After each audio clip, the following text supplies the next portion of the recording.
everybody, and welcome back to Crime and Sports. Yay! Oh, yay indeed, Jimmy. Yay indeed. My name is James Petrogallo. I'm here with my co-host. I'm Jimmy Wisman. Thank you, folks, so much for joining us today on our 500th episode. What? We are excited as can be to get to 500. Wow. Who would have thought we'd get to 500? I mean, it's crazy. 500 So, pieces of shit. 500 of us assholes talking bullshit about athletes. So, about people who could kick the shit out of us. 500, and we're still here, which is pretty impressive, I got to say. Yeah. We started in a living room in a shitty 2-bedroom apartment and a terrible environment with bad mics and everything else. And now we're here with episode 500, and we couldn't be more excited. Definitely, you should head over to shutupandgivememurder.com. Get your number one, get all your merchandise. There's tons of shirts and so many things. Mugs and skateboards and shower curtains and anything you can imagine. Hats now, all sorts of shit. So get in there and get your tickets for live shows for Small Town Murder as well, including also one show for Your Stupid Opinions in Phoenix on March 21st at Stand Up Live. So get in there and do that. Shutupandgivememurder.com. Do yourself a favor. Get Patreon. What are you doing? Do it. Yeah. Do it. Patreon.com/crimeinsports is where you get all of the bonus material, and there's a ton of it. Immediately upon subscription, anybody $5 or above, you get hundreds of back episodes of bonus stuff you've never heard, and they're worth it. Trust us, they're really good, fun stuff. And then you get 2 new ones every other week, one Crime and Sports and one Small Town Murder, and you get them all. It's unbelievable. Take them. What do we know? Yeah. Just give here. This is all we got. Here we go. Yeah. We don't know how to adjust the tiers or anything. We just give you everything. That's how it works. So this week, what you're going to get... Take advantage of our stupidity. Take advantage of our technological stupidity and just take everything we can give you. This week, what you're going to get here is for Crime and Sports, we're going to talk about Patrick, I believe it's Beauger is his last name. He's a boxer who's also in a motorcycle gang and a murderer. So that's a lot of fun. That's going to be wild. And we have some updates also to get to from some of our athletes. And then for Small Town Murder, this trend of alpine divorces we have to talk about. It's wonderful. Where people decide to end a relationship by just taking someone like out in the middle of nowhere and then leaving. Like, I don't know, that's the weirdest thing. Not even out to dinner. That would make sense. No. I got to go to the bathroom and you never come back. At least they got like a drink and an appetizer. Yeah. I got a friend, and I'm not going to say his name, but I got a friend who was married to a woman who did that but she just went back home. He took her to Cancun, and then he woke up and she went home. But was the relationship over? No. Okay, see, that's just an asshole. That's just a really bad person to be in a relationship with. She did it all the time. This is like, relationship's over, peace out, you'll never see me again. She's just like, have a good time, I'll see you back at home. But she wouldn't say it. That's crazy. That's crazy. So can you believe they're finally divorced? That's shocking. I thought they had it for the long haul. If those 2 crazy kids can't make it, what chance do any of us have? You know what I mean? He tells me the stories all the time with my mouth agape. That is wild. So she was trying to divorce him the way what is it called? Liberty divorce? Alpine divorce. Alpine. Well, we'll get into more of him on the bonus episode. This is fascinating. Patreon.com/crimeinsports, and you get everything we put out. Crime and Sports, Your Stupid Opinion, Small Town Murder, all ad-free. Yeah, with your Patreon, and you get a shout out at the end of the show too. It's all we could possibly give you. So. There, take it, and let's get into this with our 500th episode. Who is it? A pretty famous person. Yeah. Adrian Peterson, everybody. Oh, yeah. I saw people guessing. Nobody guessed it. Nobody guessed Adrian Peterson? Nobody guessed Adrian Peterson. Wow. I mean, maybe somebody did and I missed it, but I was looking through dozens of comments of none of Adrian Peterson. So this is who we have, Adrian Peterson. Right? It's good. He's very, I think it's cool. It's a surprise. And he's been, this guy, for such a famous guy, he gets arrested all the fucking time. He's just constantly being arrested. It's crazy. Yeah. And nobody makes a big deal out of it. No. Like, well, that's Adrian Peterson. A lot Peterson. of police activity in this man's life. So much of it. So much of it. So we'll get into this. Adrian Lewis Peterson. Really? AP, obviously, people call him, which is very creative. Very creative nicknames that we give out nowadays. Right. You know, not exactly the Sultan of SWAT. You know what I mean? AP. Okay, great. They called Antonio Brown AB, right? AB. Yeah, they're so... What are we doing? Alex Rodriguez, A-Rod. Terrific. That's great. We've lost all creativity in journalism. I swear to God. Babe Ruth had 45 nicknames. This guy gets AP, and that's all. One of my friend's son's nickname on his football team is El Diablo because he put a kid in the hospital. And that's great. See, now that's a good nickname. El Diablo. That's a good name.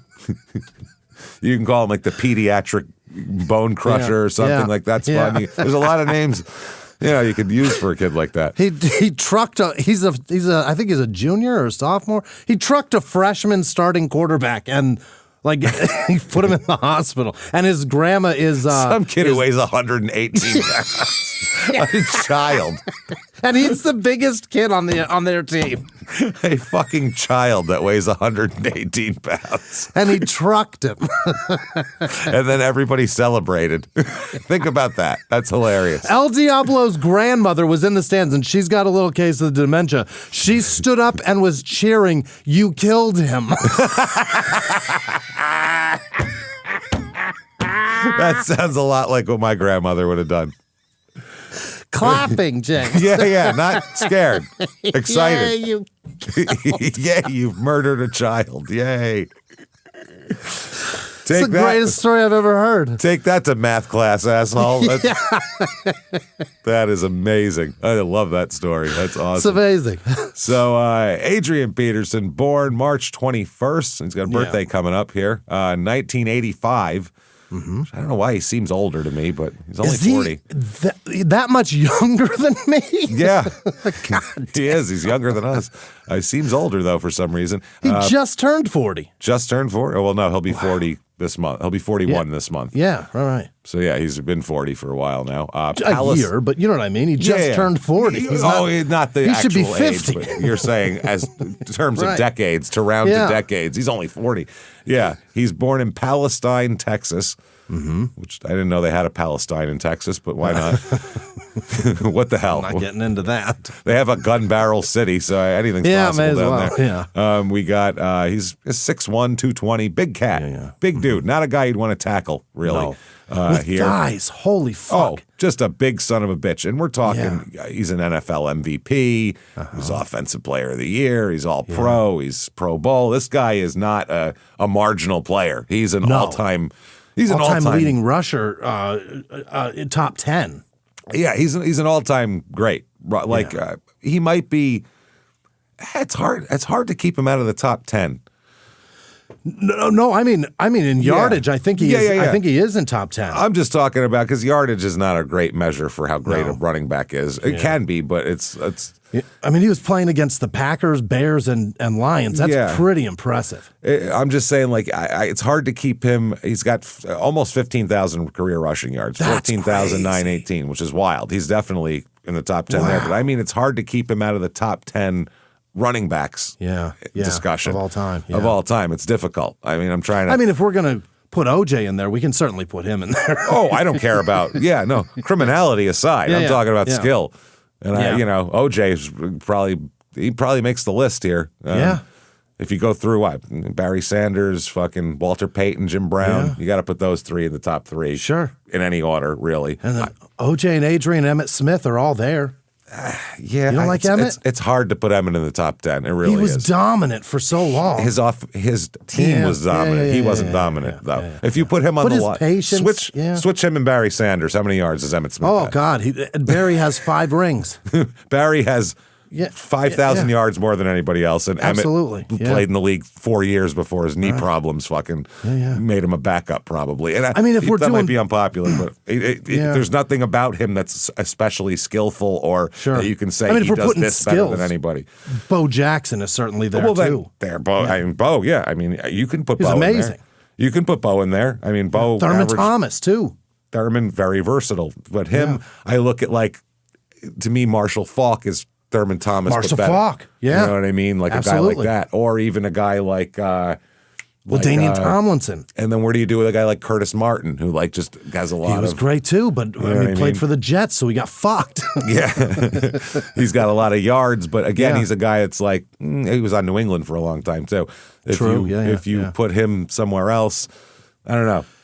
It's to me, so like, hard to pick a top 10, isn't it? yeah. To me, you can put like Barry Sanders, Jim Brown, and Walter Payton on any team with any shit offensive line at any time, and they'd be amazing. It doesn't matter because they all had. Well, Jim Brown had a good team, but like Peyton played for the shit Bears for years when they were terrible and had no offensive line and no passing game to speak of. Yeah, he was the whole team. So I don't know. Adrian Peterson, he's a top 10 guy, I think, at least in that hovering in that group as far as, and he was a beast. I mean, he's hard to tackle. Yeah, yeah. So his mother is Bonita Brown. His father is Nelson Peterson. So he's not a junior. He's got that going for him.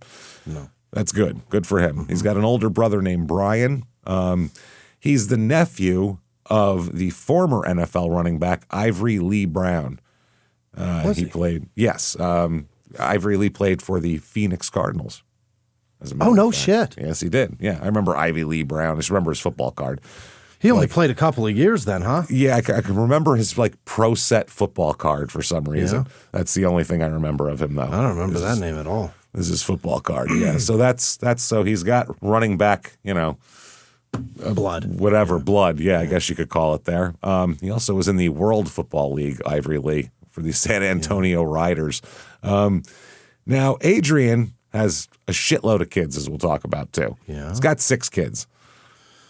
Adrian Peterson had 6 children? Which, seems to me that's...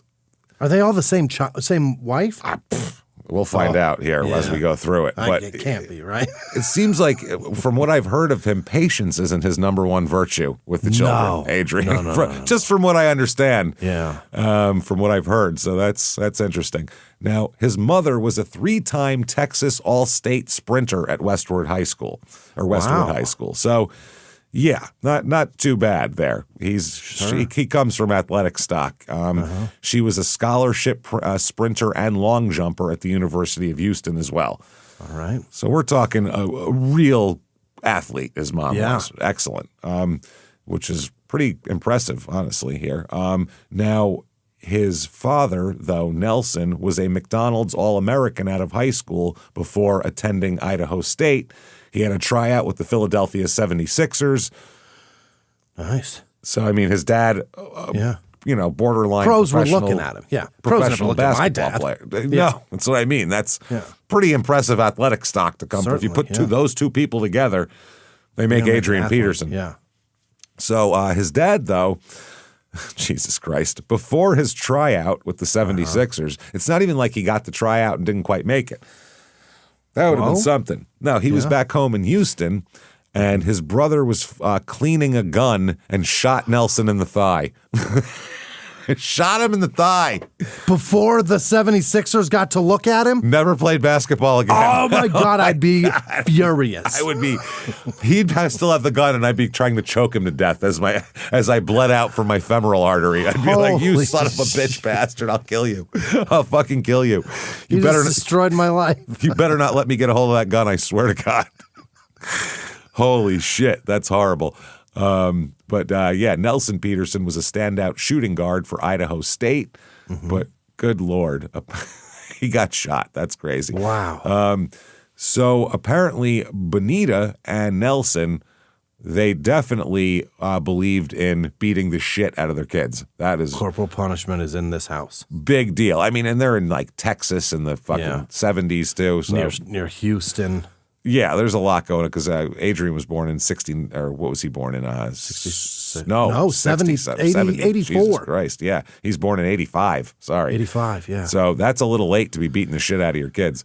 I was going to give him an excuse. I was 81. Yeah, no, people knew better because 85, you figure he was 5 by the time he was, because you don't beat an infant, I would hope. No, you beat them when they're not in 1990. I think by the time 1990 came around, we knew. I mean, like, I still got the shit beaten out of me, but that was by a foreigner. So, I give someone from another country a little bit of grace with that. But trash. I give like foreigners who grew up under Nazi occupation a little bit of grace. But otherwise, I figure 1990 in Texas, you should know better. But I don't know. I guess not. Some people still beat the shit out of their kids. I don't get it. Yeah, I think that generation though. Great point. I know a guy that does it now. It's, I mean, we know for a fact that it's not good to do. Like it's not good. No. They've done all the studies. All it does is make your kids aggressive or meek. That's it. Over aggressive in a bad way or meek. One of the two. And it fucks up their whole. It just fucks them up psychologically. It's not good for them. But on the alternative is don't hit them and then have an argument with them, and then they put their hands on you. Well, and then you don't hit them, and then generally and then what do you do? They don't do that unless you've already abused them. I don't know. My daughter put her hand in my chest this weekend, and I was like, oh, "How dare you?" But I've heard you talk to her. Or like her talk to me. Yeah, the way you guys talk, I feel like that's only the next step. But that's true. that's different. Yeah, I don't get it though. Why they're beating Adrian? But they would beat him. They'd call it whipping. Obviously, you'd whip him for misbehavior. More, I guess, both parents did it, but his father was the main beater. Apparently, other than his mother. His mother was. His dad wasn't in the service or anything, huh? Not that I find out. He was a basketball player, played at Idaho State. Wow. So yeah, this isn't like, I come from a long military family and this is how we discipline. No, his dad was a basketball player. That's what I assumed. It's not even a violent sport. You call it for foul. If you're doing anything to your kids, if you're doing anything to your kids that would be considered a flagrant foul on the court, it's probably bad. Hey, you get ejected for this shit. Yeah. Anything that would catch a whistle is probably you shouldn't do off the court with your kid. His nickname, by the way, because he has AP, but they also call him All Day. That's another nickname for Adrian Peterson. I heard that a lot. That was given to him by his parents because as a toddler, he had constant energy, boundless energy. Oh, yeah. At least there's that, and not dad has to kick his ass all day. That boy takes an all-day ass whooping, that little toddler. I'll tell you something. He won't listen unless I beat him all day. Oh, man. Now, his dad's brother, so his uncle, Adrian's uncle, told the press later that when Adrian was in elementary school, doctors recommended he be given medication for ADD. Okay. He's got so much energy. I think they just put shoulder pads on him and put him out there and said, you can't, if you're a running back, by the end of that day, you don't have any energy left. You've been tackled, you've ran, you took that out of him. Put shoulder pads on him and try to let him run through the Buick. Yeah. His dad said, quote, "It's not something that can be whipped out of him." That's what his uncle. I tried. I tried. That's an odd way to think that giving him medication is whipping it out of him. Well, that statement comes from a man who clearly tried.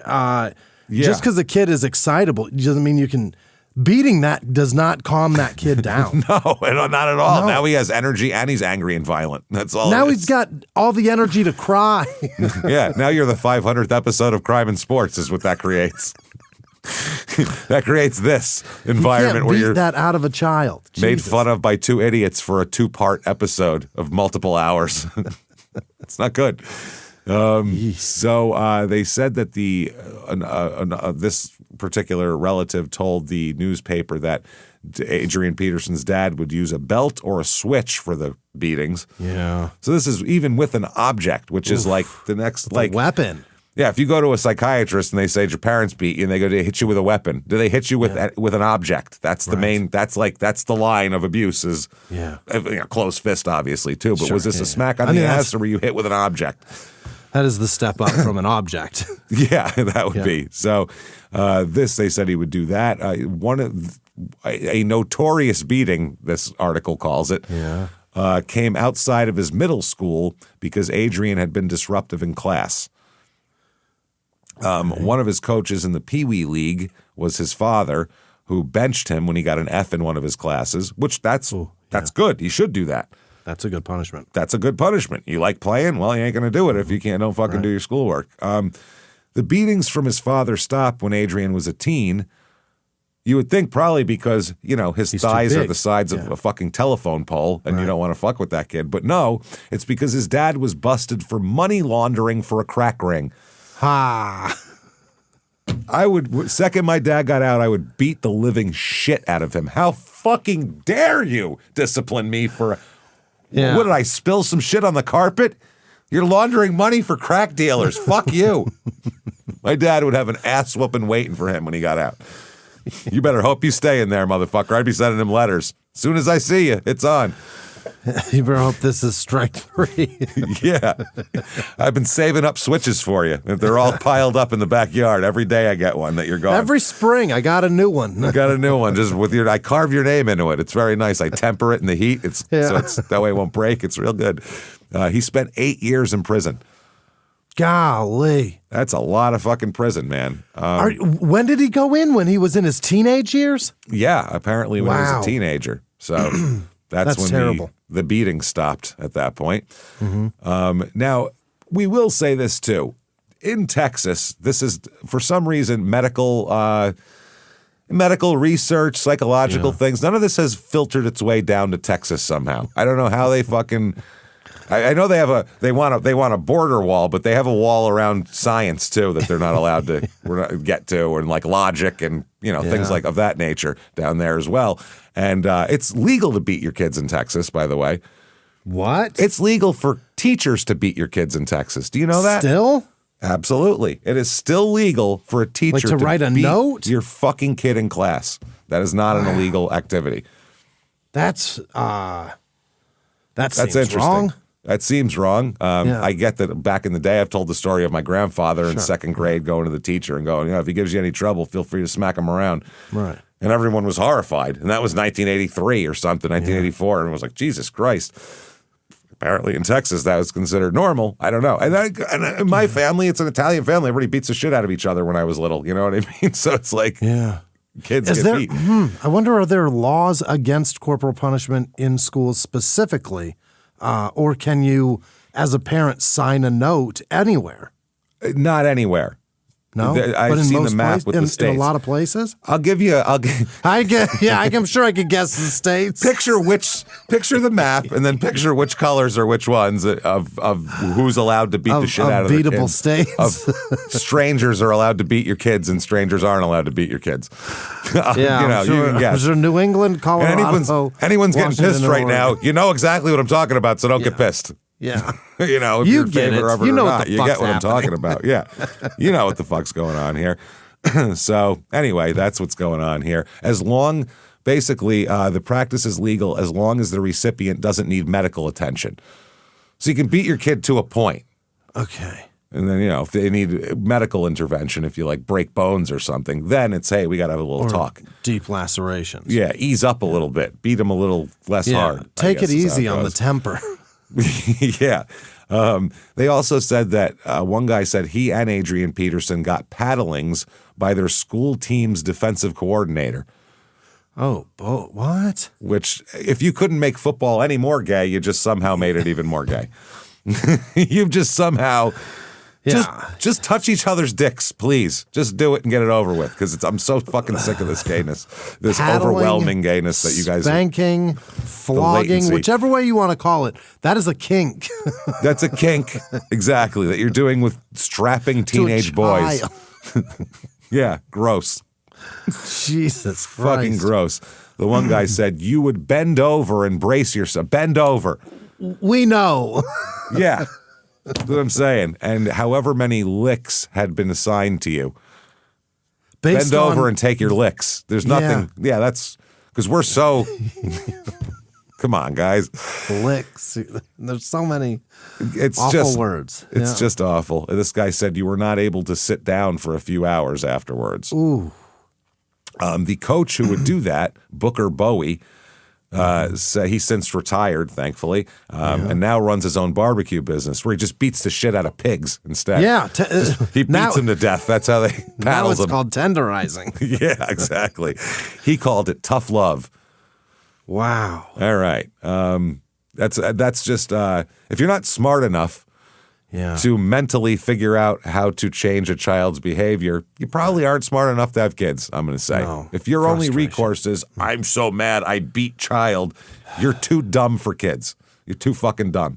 And your kids are going to be dumb like you. Yeah. You let your frustration get so much a hold of you that you resort to violence. It's honestly, that's what that is. It's violence. It's pathetic. Yeah, You're taking it out on a kid that can't defend themselves. It's pathetic. You know what I mean? That's just can't think of anything more pathetic than that. No. Beating your fucking wife is less pathetic than that. At least she's a fucking adult.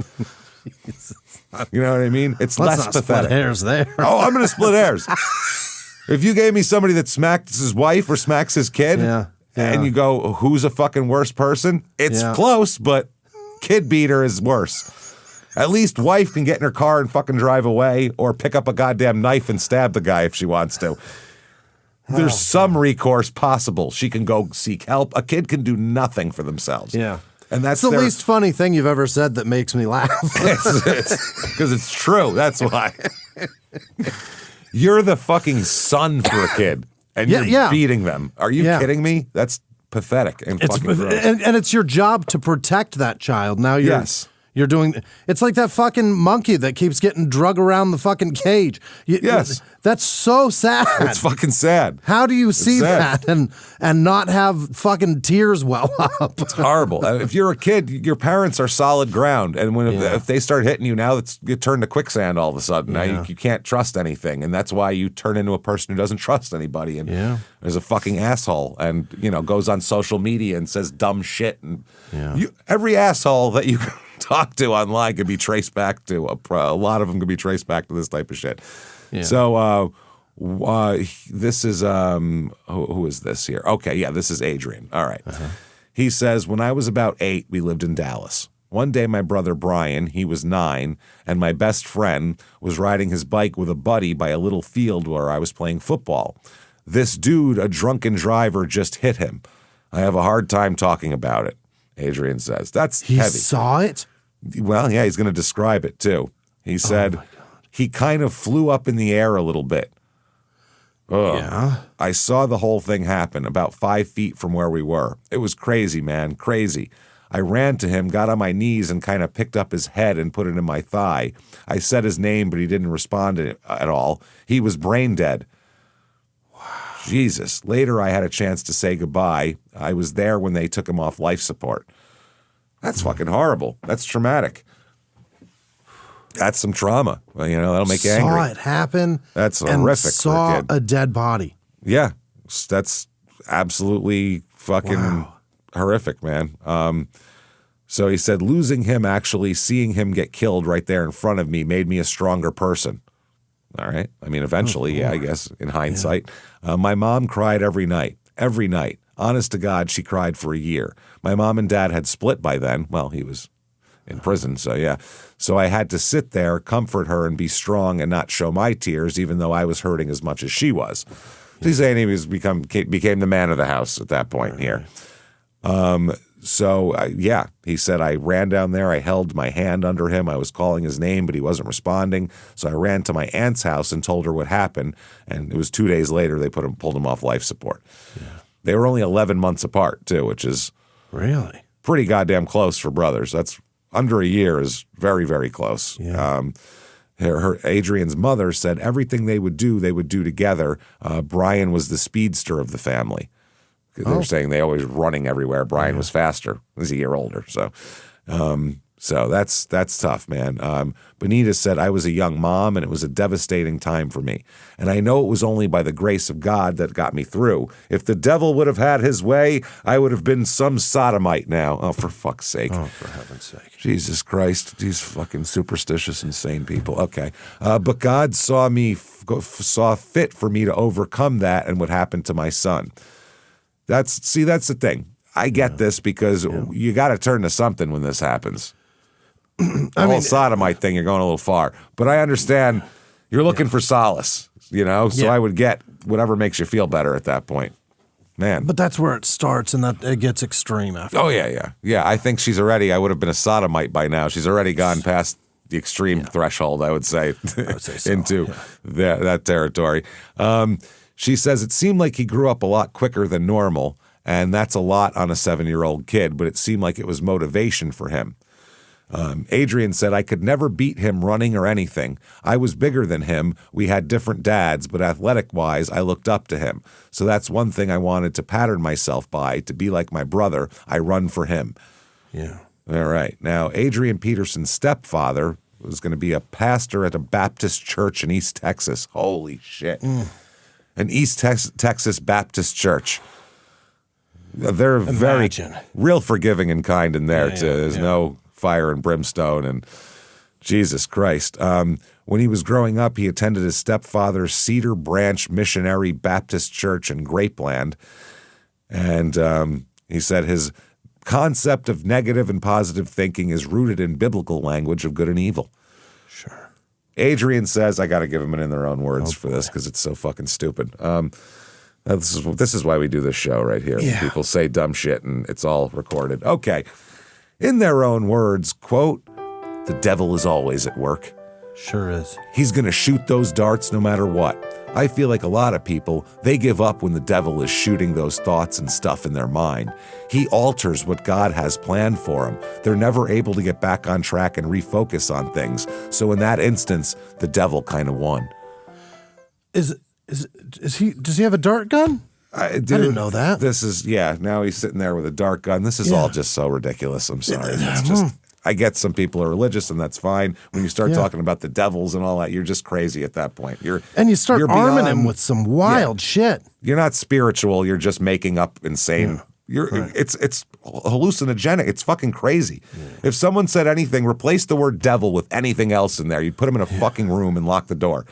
So what are we talking about? Why is it different? I don't get it. Okay. Cupid had the darts. Cupid had the darts. Yeah. He was also running shit. Yeah. And he fucked up a lot of people's lives too. The devil and Cupid, everybody bad got darts. One's making my dick hard. One's making me want to do things I don't want to do. It's not good. I don't know what the devil's darts do. They might make your dick hard too. Yeah. This is from an article from October 9th, 2006. This is his dad, Nelson. He said, one day when I was 25, a gun my brother was cleaning went off and the bullet entered my left leg.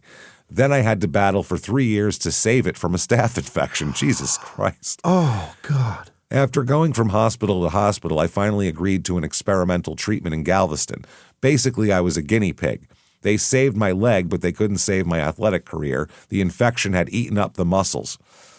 Whoa. This is when Adrian's 2, by the way. At this point. So this is 87 when he was trying to go in the NBA. He said, when he was 6, I felt it was time to get his feet wet in football. I started to teach him the fundamentals, like how to take contact, how to dish it out. He had a lot of definition to him, and although he wasn't real tall, he was fast. Wow. All right. He said, I was a Lyft driver at Walmart back then, making $8 an hour, and I had 10 kids altogether. Hey, good Lord. I don't want to hear about the devil and your God and all this shit. Did God say go knock up fucking 8 women and have 10 kids? Because I don't remember God saying that. I like how these people love to fucking judge other people while they got 10 kids. And make no money. Can't even support them. That's what I mean. And I know you don't have 10 kids all at the same woman, and I don't care. You can have as many women as you want, but don't fucking talk shit and talk about God when you're doing that. It's so annoying. Hate that shit. Preach how you're so much better than everybody else. Yeah, and how you got to do this and the devil and sodomites and all this. Shut the fuck up. Yeah, keep your fucking keep your dick in your pants. How's that? Yeah. Get some overtime. You got to feed those kids, man. Yeah, that's what I'm saying. Shut up. Don't worry about what I'm doing over here. Don't give a fuck about religion, but I have 2 kids from one woman. Yeah. And take care of them just fine. And I don't want to hear your bullshit. Don't worry about the abortions I had. I couldn't feed them. Yeah, there you go. Being smart. He said, but that's not why I decided to sell drugs. Oh, no, was it the vacation? Oh, the then perks? There's that.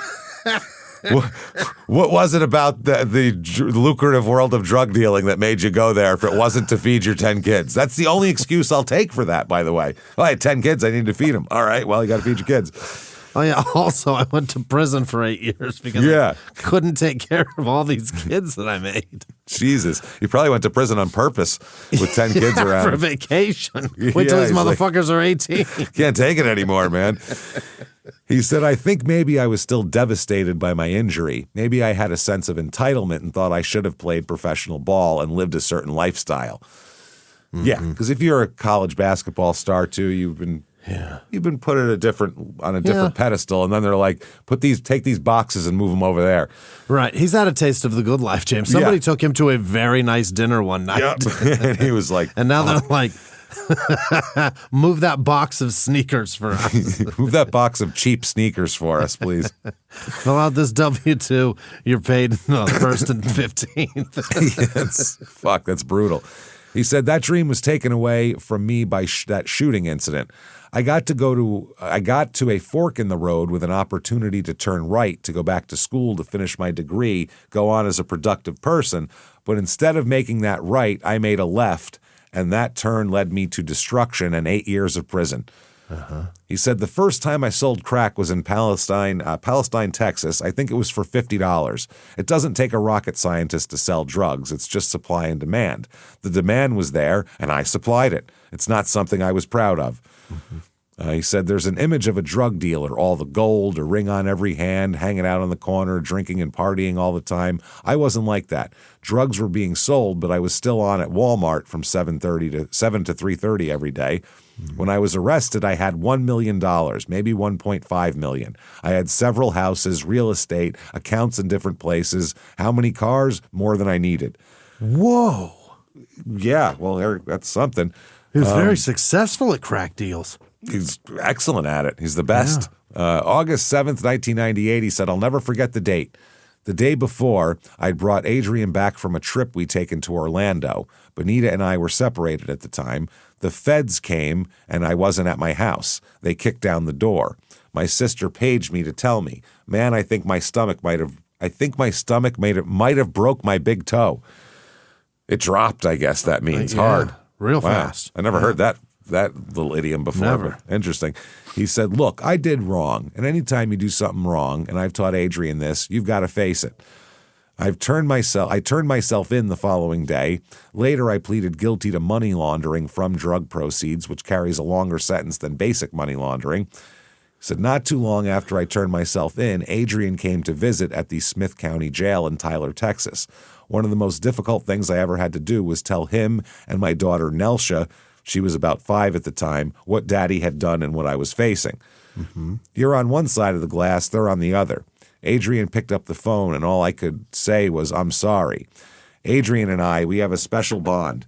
He said, even from prison, I kept in contact with him all the time, wrote him twice a week, phoned him every day. Federal institutions allow you to call from 6 in the morning until 11:30 at night. Okay. He said, by his junior year of high school, Adrian was a little slow getting his act together with football. He visited me, and I said, son, you have the God-given ability to be special, but no matter how bad I want it or how bad your mom wants it, it doesn't matter.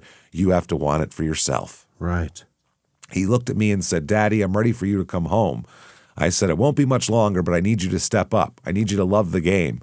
Right now, nobody knows who Adrian Peterson is. I know you're the best running back in Palestine, but that won't get it. You have to be the best running back in the whole state. This is your year. Go out and make a name for yourself, son. Okay. All right. Adrian said after Brian died, his brother, we moved to Palestine where my dad lived. I spent a lot of time with him, and we got even closer. What my dad did was wrong. He'll tell you the same thing. No excuses. Working at the warehouse with 10 kids to support, he made a bad decision. He'd made all the money he needed by the time they caught him. He just didn't stop. I really didn't know what money laundering was, but I had common sense. Parents don't think kids see stuff, but they see everything. He never sold drugs around us, but I knew something was going on. Yeah, how does Dad work at Walmart and have 4 cars? That's pretty. Right. Yeah, even it's at 14, you can do that math. You know what I mean? 13. You go, this isn't right. No one else at Walmart makes that kind of money. Nobody at Walmart has 2 houses. Has a real estate portfolio. Yeah, right. I doubt it. So, he said the day after he was arrested, he called me from jail and he said, make your daddy proud, stay in the books, keep trying to be the best in everything you do. I cried the whole time he was saying it. The first time I visited him, he was in county jail. He'd been there for about a month. There was no contact allowed. I talked to him through glass over the phone. The first thing he said was, I love you. Tears dropped from his eyes. I know it was hard for him sitting there looking at us, but I never felt he let us down. He spent time in different federal penitentiaries. When he was in Texarkana, we drove about 4 hours to get there. My Aunt Patsy would wake up at 5 in the morning. She'd already have made snacks so we could just get up and go. Visitation hours started around 10. He said, you go to one of those places and it opens your eyes. Metal detectors, no open-toe shoes. Visitors had to wear long pants and couldn't bring in combs. Couldn't bring in anything, really, except quarters. That's what the vending machines took. Right. He said, while I was being recruited, I'd visit my dad and we'd write down lists of positives and negatives for each of the schools I was looking at. Ended up being a tough decision. People don't realize how close I came to going to USC. Really? Well, think about it at the time. That's about 2008. Reggie Bush, yeah. That was they were on the end of a long, crazy run at that point. I mean, everybody on their team was a first-round draft pick. Huge. Matt Barkley was a fucking Matt Leinart at the time was a first-round draft pick. Matt Leinart was starting.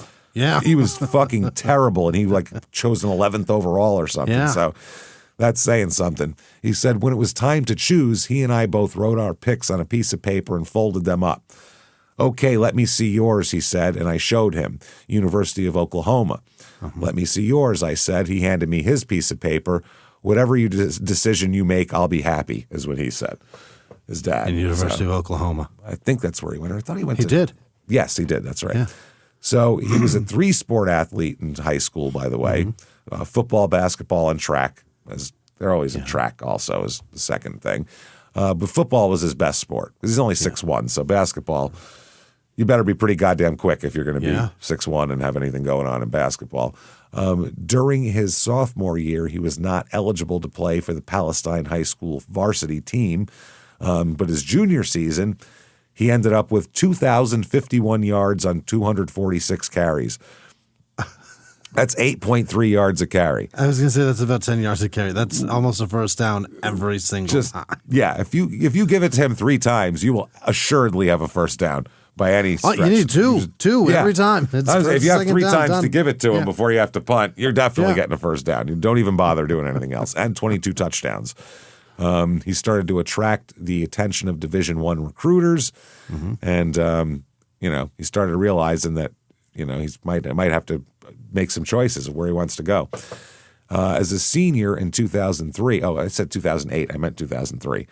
For some reason, I said 2008 when I was talking about USC. The USC thing, Yeah. But in 2003, as a senior, he rushed for 2,960 yards. 3,000 yards. On 252 attempts for an average of 11.7 yards a carry. A first down every single time. He averages 12 yards a carry. That's ridiculous. And I guarantee you it wasn't amazing blocking schemes that left big holes for him. He was just dragging children. 3 kids with him. Yeah, he's just dragging children behind him as till enough got on him to bring him to the ground. Till a couple tied his shoelaces together. 32 touchdowns too. Wow. After a game, players from the other team asked for his autograph. Really? Yeah. You're going to be famous someday. You just schooled us. Holy shit. You just ran for 800 yards against us. How does that kid live a normal life in Texas? That's the thing. You can't. How do you do that? You can't. You think you're hot shit, I would think. Now, Maurice Claret, as we remember, because we did an episode on him, had an unsuccessful attempt to sue the NFL over its age limit in 2004, which is dumb as fuck. Age limit. Fuck you. Age limit. It's so stupid. I hate that shit. I get that a kid might not be able to play and then he won't be drafted. And if he is, they'll learn their fucking lesson fast and they won't draft the next one. Who cares? Yeah. If a 15-year-old starts playing in the NFL and they kill him, the next ones will think twice. They'll wait a little while. They probably won't grab a 15-year-old next time. Yeah. His grandma will be screaming, "You killed him." It's just stupid. If you're a tennis player and you're 14, you can be a pro. If you're a hockey player, you can be 15. They'll fucking draft you. It's stupid. Soccer players. Yeah, they don't care. So anyway, that was what they were doing. At the time, involved in the argument over whether a high school player could ever make the leap right to the NFL, the guy that was mentioned most frequently was Adrian Peterson. Wow. Who could probably do it because he had the physicality for it. Yeah. He did great in track and field as well. In high school, he won medals in the 100 and 200 meter races, the triple and long jumps. Peterson's coach said that he believes that had he not chosen football, he could have been an Olympic sprinter instead, which is impressive. He recorded a wind legal, I guess, with wind blowing, I don't know, of 10.26 seconds in the 100 meter dash. Wow. Where he was first by a long, long margin in 2002 District 15-4A championships. He also posted a wind-assisted time of 10.33 seconds in the 100 meters at the 2003 UIL state track meet. Interesting. Okay. 2004, he ran the second leg of the Palestine 4x100 meter relay squad, led them to victory as well. So he's just killing it in everything he does here. Anything that involves running, he's got it. Yeah. Regarded as a 5-star recruit by both Rivals.com and Scout.com. Wow. Yeah, he was listed as the best running back and overall prospect in the class of 2004 by Rivals.com. So he looked at Texas A&M, UCLA, Arkansas, Miami. He got his choices down to USC and Oklahoma. Mm-hmm. And he ended his career in high school at the annual U.S. Army All-American Bowl, where he led his team with 95 yards on 9 carries and 2 touchdowns. And then after the game, he announced he was going to Oklahoma. Yeah. He was awarded the Hall Trophy as the U.S. Army National Player of the Year. And in addition, he was named top high school player by College Football News and Rivals.com. Yeah. He's fucking impressive. Let's just say that. Yeah, he's very good. He's very good. He's the most sought-after cat going. 2004, Oklahoma Sooners. They are 12-1 that year, by the way. Good for third in the AP poll here. Not too shabby. This team, Adrian Peterson, Tashard Choice, J.D. Runnels, Mark Clayton. Who's their quarterback? Quarterback this year, Jason White and Tommy Grady. White was the starter who did a lot, because this is right before Sam Bradford was there, right? Was Bradford there, or was he? Was he at OU? Yeah. He's there. So that's right before I was thinking Bradford, Baker Mayfield. He was at. Yeah. Was he there too? Was he in Mississippi? I don't remember. That I don't Auburn? remember. I lost interest in football by then. Don't remember. I always forget. So I'm not good at keeping up with these college athletes. It's hard. It's just too fast. There's so many goddamn colleges too. It's hard to figure it out. Jason White though, Christ, he had 35 touchdown passes. Not bad. What the fuck happened to him? He should have played for Cleveland. Yeah, really. Nah, these college quarterback stats don't mean anything. No, it's the system they're in and shit like that. Yeah, they don't mean anything. They don't. A lot of these look at Andre Ware is the best example of all time. Yeah, he's had the insane video game stats in the University of Houston, and he had 2 starts for Detroit in the early 90s when they had Eric Kramer and Rodney Peete, and they sucked anyway. So, this is a good team. A lot of guys going to the NFL on this team. Looks like about a dozen NFL players on this team. During his freshman season, Adrian broke a bunch of NCAA freshman rushing records. Really? He ran for 1,925 yards that year. Jesus. Leading the nation with 339 carries as well.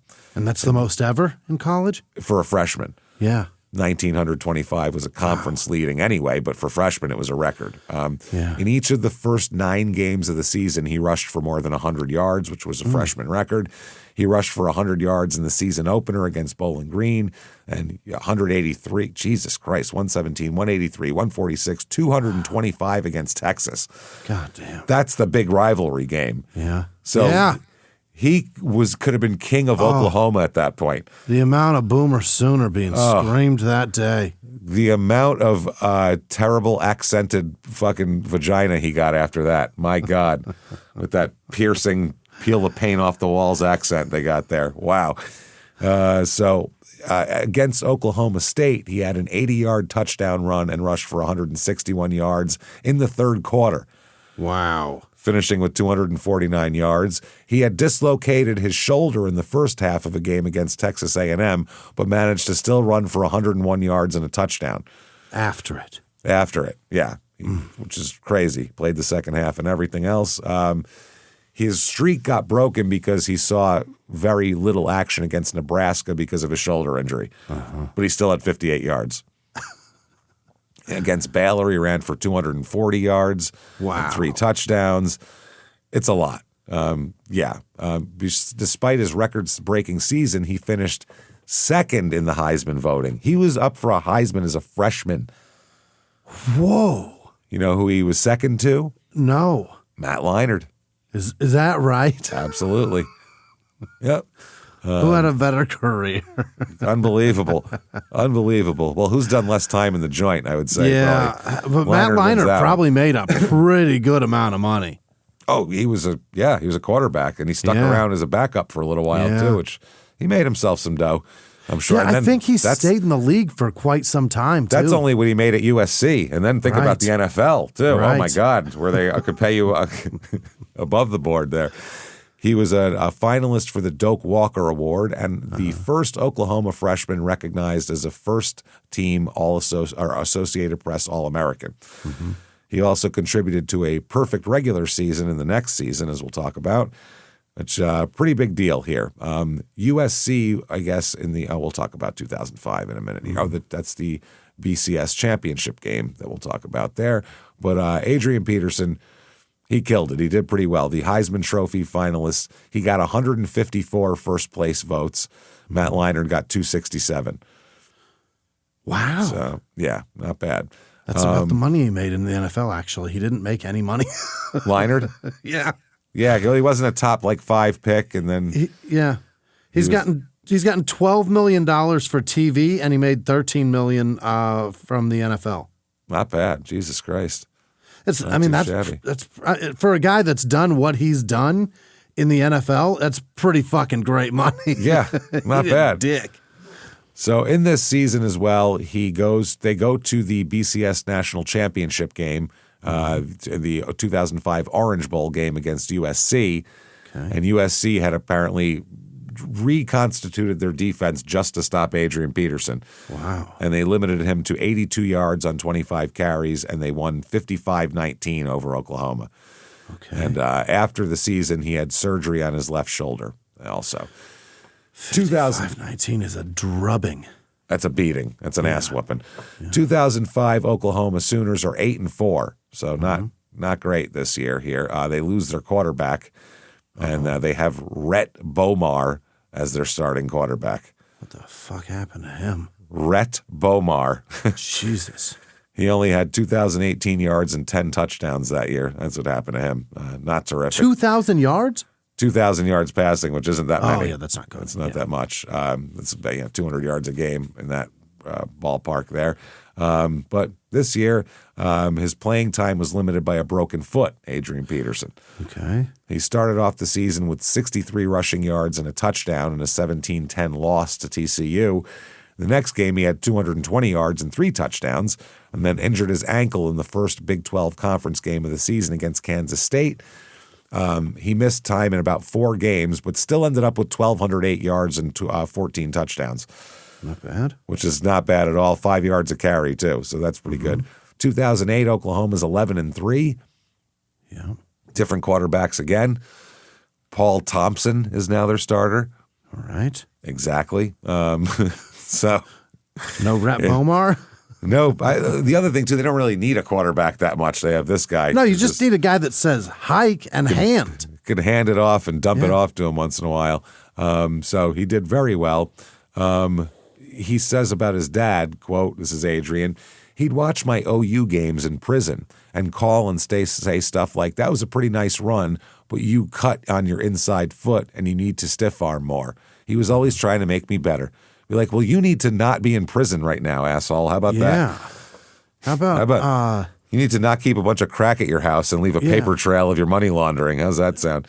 How about you just put a bunch of phone books on your bell because I don't want to watch you get cut. Don't get cut. Don't get shanked here. Yeah. He said, when I first hurt my ankle, he said, son, I know you. I know how competitive you are.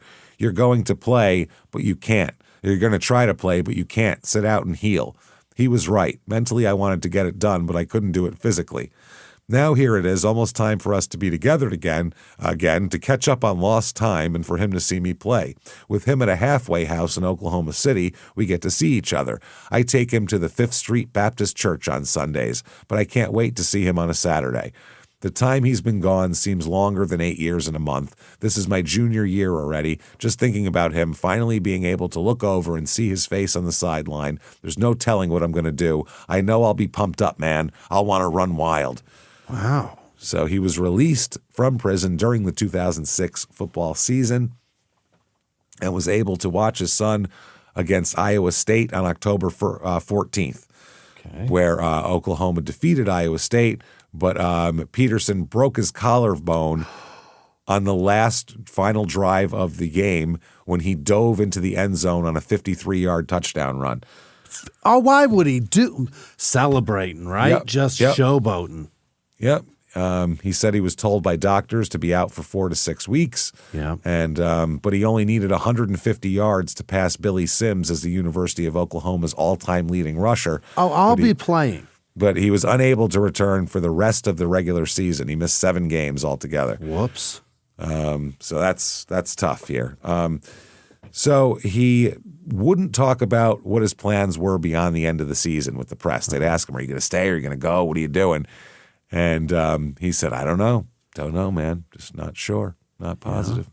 So he ends up that year rushing for 1,012 yards, giving him 4,041 yards total, 73 yards short of Billy Sims for the school's all-time leading rusher that year.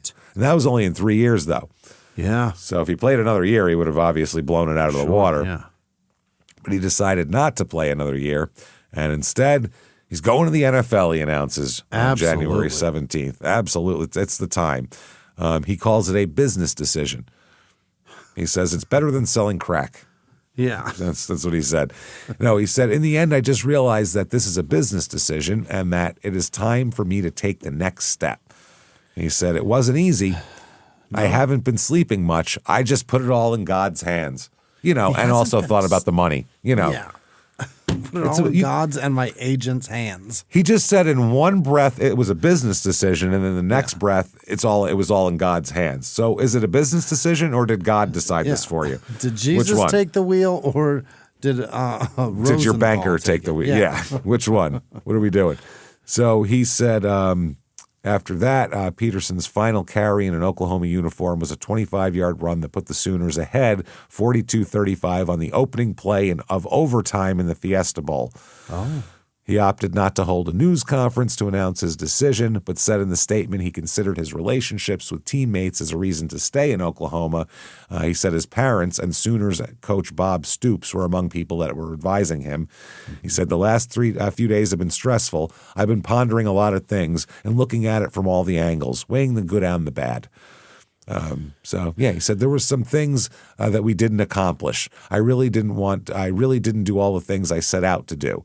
Those things, the guys and the love for college football were the things I thought about. Then I thought about money and reality and, just reality. This is what everything I'm saying is bullshit. Yeah, that's all fun and dandy, but honestly, what are we doing here? Not going to make millions of dollars. I'm going to hang out in Oklahoma. Told me to cut, so I'm going to cut and run.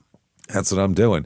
The coach, Bob Stoops, said, "I know this has been a trying time for him, and he just needs to know that we support him wholeheartedly. Adrian's been a great individual player and a great teammate."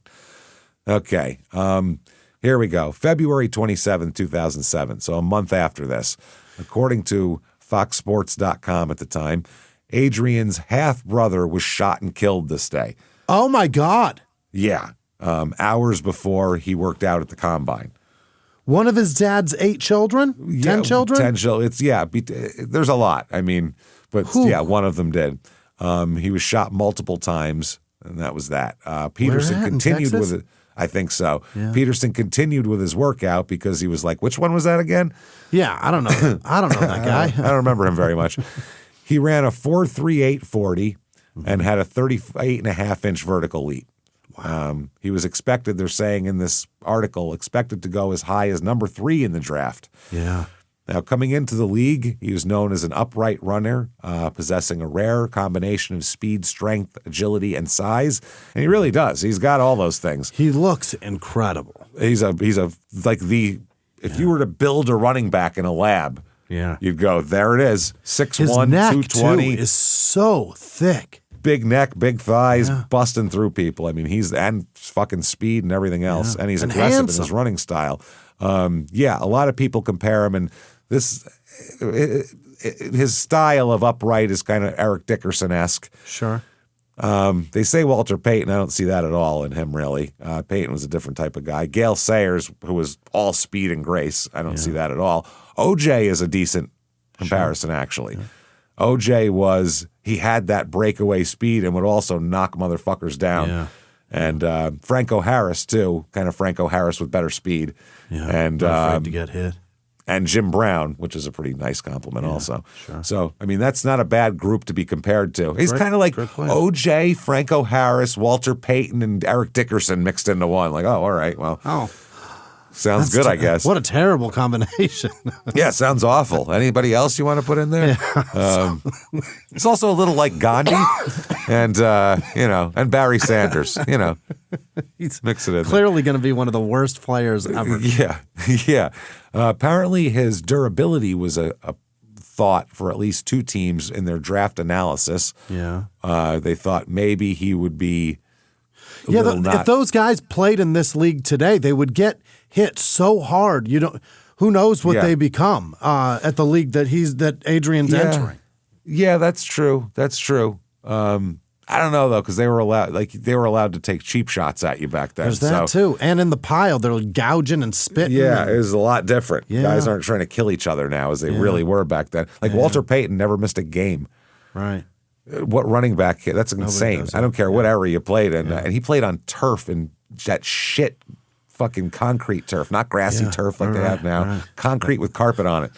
Yeah, Minnesota, Houston. Those Chicago places. Was turf for a long time. They were turf back in the day, so it's brutal. It's not good. So the 2007 NFL Draft. Here we go. Yeah. We're coming off this year. The Giants had beat the Patriots in the Super Bowl. Sure. Or they will that year. Sorry.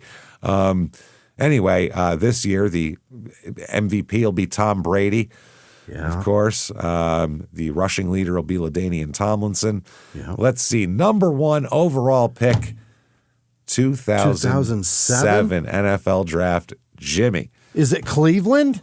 It is not. It's not even Cleveland? Oh, my God. Is it Cleveland the Jets? has the number 3 pick, and they actually made a good pick for once. Oh, really? Cleveland, it must be. Fuck. 2007? God damn, I can't even. Is it Detroit with Megatron? Did they get a first-round draft? No. Detroit, you're close. You're very close. You're almost there. Calvin Johnson is the number 2 pick with Detroit. See? I'm starting to get the era. Yeah, the year. Yeah, right. I'm impressed. It's a QB, but I don't know who it is. Who is it? Jamarcus Russell. Oh, God damn it. Swing and a miss, Oakland. God Top 3 worst number 1 draft picks of all time. There he is. He is horrible. We've done it on Patreon. That fat fuck tackled himself. Yep. His career stats add to 18 touchdowns and 23 interceptions. Number 1 overall pick. Oh my God. Number 2, Calvin Johnson. Obviously, insane Hall of Fame career, one of the best receivers who's ever lived. His style of football defined what a receiver is today and whether or not a catch is a catch. Huge, and that too. No shit. Number 3 overall is Cleveland, and they actually, for once, made a good pick. They picked a tackle, Joe Thomas, who's a Hall of Famer now. Okay, great. So that's a good pick. Number 4, Tampa, Gaines Adams. What? Defensive end. What is a Gaines Adams? Defensive end who only played 47 NFL games. So a terrible pick. A wasted number 4 overall pick is what that is. Why did they do that? Don't know. Speaking of wasted picks, the Cardinals number 5 overall. Nobody wastes a first-round pick like a Cardinals, by the way. Cleveland. Fucking good God. Arizona looks up to Cleveland in wide-eyed admiration. Yeah. Of their James, number 1 picks. I called you about it because I was so I don't even know what to say. But the Ring of Honor in that Cardinal Stadium, my daughter played a volleyball tournament. I have never been so embarrassed to be somewhere. Larry Fitzgerald is in the Hall of Fame and not in the Ring of Honor in the Cardinal Stadium. He'll likely be in there this year. They'll probably make a big deal out of it this year. They're waiting for like Jacksonville to come to town or some team that doesn't draw well, and then that'll be the Larry Fitzgerald That'll be the day that they sell tickets to get people in the door. But for Christ's sake, the day he retired, they should have put that fucking thing up there. He should have taken his jersey off, and they should have lifted it put right it in to the rafters now with grass stains on it. Yeah. Make the Hall of Fame be the people that are the afterthought doing this. Yeah. You know what you're going to do with them. Do it. No shit. It's obvious. It is embarrassing. Carson fucking Palmer. Yep. How Carson dare Palmer. you? It's not even like your guy. He was better on the Bengals. He was better on the Bengals. You're an afterthought of that guy's career. Yep. He came there after the Bengals were done with him. Think about that. After the Bengals rejected him. Yep. Didn't want him anymore. That's something. Unbelievable. So the Cardinals take Levi Brown at tackle, which didn't, He was good. 81 games in the NFL. Not good enough for a number 5 pick. That's not good. 5 seasons basically is what that is. Levi Brown. I may good. be thinking of something. It feels like that was maybe there was just a lot of hype around him. Yeah, and yeah. That's why he was I know huge. the name. He was a giant offensive lineman, but not any good. I remember them. They tried to make him a left tackle. He wasn't good enough. That's so what it is. There was a lot of hype. tackle. He wasn't good enough. So then by a while, he was a guard after a while. So they drafted number 5 overall as a left tackle. You draft, and they ended up with like an interior lineman that wasn't even that good. So Washington defensive back number 6, LaRon Landry. Who played 103 games. Not he went bad. to a bunch of different places. Number 7 overall, Minnesota Vikings select There it is. Adrian Peterson. The Cardinals could have had Adrian Peterson. Oh, yeah. They could have had Adrian fucking Peterson, and they went, no. Levi Brown. Levi Brown will take. That seems good. The hype around Adrian Peterson, I mean, just the high school and college career. How do 6 other teams not take him? I mean, I Did they understand. all have the running back spot sewn the fuck up? Doesn't sound like it. No, like Oakland, Jamarcus Russell. That's just a crazy Al Davis pick. That's he so likes dumb. his liked his physicality and the fact that he could throw the ball 100 yards, but he's not going to watch any film. Calvin Johnson. If you're looking for a receiver, Calvin Johnson, you can't say anything wrong about picking Calvin Johnson. And Cleveland, if they really needed offensive linemen, they picked a Hall of Fame tackle. Yeah. I mean, in Cleveland, you can't have Adrian Peterson without that guy. So So he would have died. Hard to say that's a bad pick, but Tampa, Arizona, and Washington should be ashamed of themselves. They should all be incredibly embarrassed. Yes, and Landry wasn't a bad player, but still. Yeah. He's not Adrian Peterson. He's not Adrian Peterson. The funny thing is the 8th pick, Atlanta Falcons picked Jamal Anderson, which I think they just thought it was the other Jamal. I think they were like, I think somebody had a stroke and thought it was like 1994. Yeah. Who was a defensive end who only played 77 games. Then Miami picked Ted Ginn Jr., who played forever. He played until 2020, so that's a good pick. He won a Super Bowl with Tom Brady. Then you got Patrick Willis, San Francisco, Hall of Fame linebacker there. Marshawn Lynch, number 12 overall. Again, Buffalo picked him. Anybody could have had him. Revis, fucking Darrell Revis got picked 14th overall. Another Hall of Famer. So there's 4 Hall of Famers in this first round. Marshawn Lynch went to Buffalo first? That's right. Yep. Yeah, he was sure a Buffalo did. running back for a long time. And obviously turned out to be a hell of a running back there. And one of the most interesting people on the planet. Just a crazy fun guy. He's just so great. He's so hilarious. Love that guy. I hate drunk drivers so much. Oh, yeah. Especially today when it's so easy to. Him and Randy Travis are the only 2 that I kind of give a pass to just for the police interview afterwards. That's just because it's so funny. Yeah. Just because it's fucking hilarious. Just is insane the things they said. I'm looking at the rest of this draft. I'm looking for like late round steals here. I'm not seeing a whole bunch of them. I am seeing a lot of people with 0 NFL games played. Oh, Troy Smith, Baltimore, 5th round. He played a long time. They drafted him as a quarterback. Remember him? Ohio State guy. Smith? He's Ohio State guy. Ohio State. Yeah. I don't know. So Adrian is the first running back selected and the first of 3 Oklahoma Sooners to be drafted in the draft. Wow. Here. At a press conference during the draft, he announced, my collarbone, I would say it's 90% healed. A lot of teams know that, and I don't see it stopping me from being prepared for the season. That's what it was. People were scared he was hurt still. Well, it said 2 of the teams wanted to pick him, but didn't because they were leery of the injury. So that could have been Tampa. That could have been Arizona. It was probably Arizona. They're dumb. They're dumb as fuck. That's what I mean. If there's a chance to fuck up a draft, they'll fuck it up. They'll do it. Yeah. They'll do it. He said he was a player that the franchise could build around. In an interview following the draft, he said, I'm a player who's coming in with the determination to turn the team around. I want to help my team get to the playoffs, win, and run wild. I want to bring people to the stands. I want people to come to the game and see what I can do. Yeah. He really wants to run wild. He does. He wants to run wild. Things like that can change the whole attitude of an organization. I want to win. He said, I want to be the best player to ever play this game.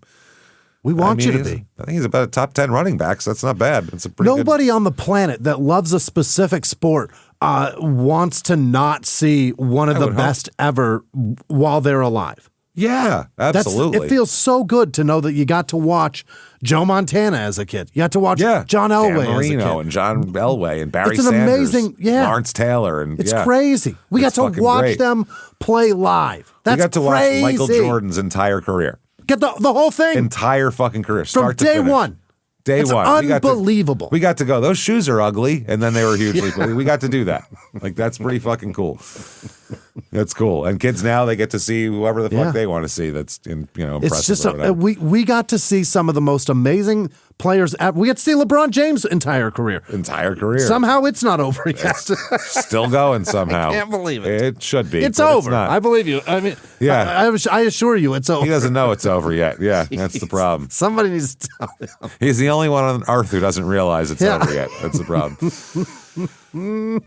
What he did too, playing this long and playing this well for this long is incredible. But everybody has a physical, okay, you can't do it like that anymore. You just can't. Your body is. I don't care how much money you spend on training and things, and going to Europe to be put in weird chambers and shit. It doesn't matter. Put hair up on top. Yeah, you can give yourself a new hairline. Enjoy Turkey, but look, bud. Still, start going there. Get the bath. Yeah. Stay there during the season. You don't even have to come back anymore. You have so much money. Relax. Calm down. Stay there. But that's what it is about these like once in a lifetime players that you get to watch, and you get to see their whole career. He thinks he wants to be the best ever, but my God, the audience wants you so bad to be the best ever. Yeah, they want to see it. It's amazing.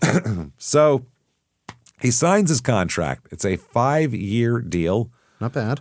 Worth $40.5 million. Was that the highest paid running back in the league? I don't know. Probably not. No, not as a rookie. There's got to be somebody with $17 million guaranteed. Pretty good contract. That's a great contract. Yeah. That's why you don't see running backs get drafted as high as often anymore, because they don't want to pay running backs anymore. They've decided they're disposable. You throw them out after 2 years. 2007 Minnesota Vikings 8-8. Yeah. So he's going the reality of the NFL here, the reality of the NFC Central at the time, or North or whatever the fuck. That's the NFC North. That's with fucking that's most Central Minnesota. Before that, they had already gone the to Bears, the Lions, and the Packers. And the Lions are not that great yet. No, they stink. They stink. But the Packers and Bears are good at this time. Yeah, the Bears in 2005 went to the Super Bowl. Yep. So they had to be decent. And the Packers, I mean, they still had Favre. Yeah. They got good defense. So they were pretty good. But 8-8 they are this year. This is let's see who they have. Oh, wow. Quarterback Brooks Bollinger. Jesus Christ. Oh, no.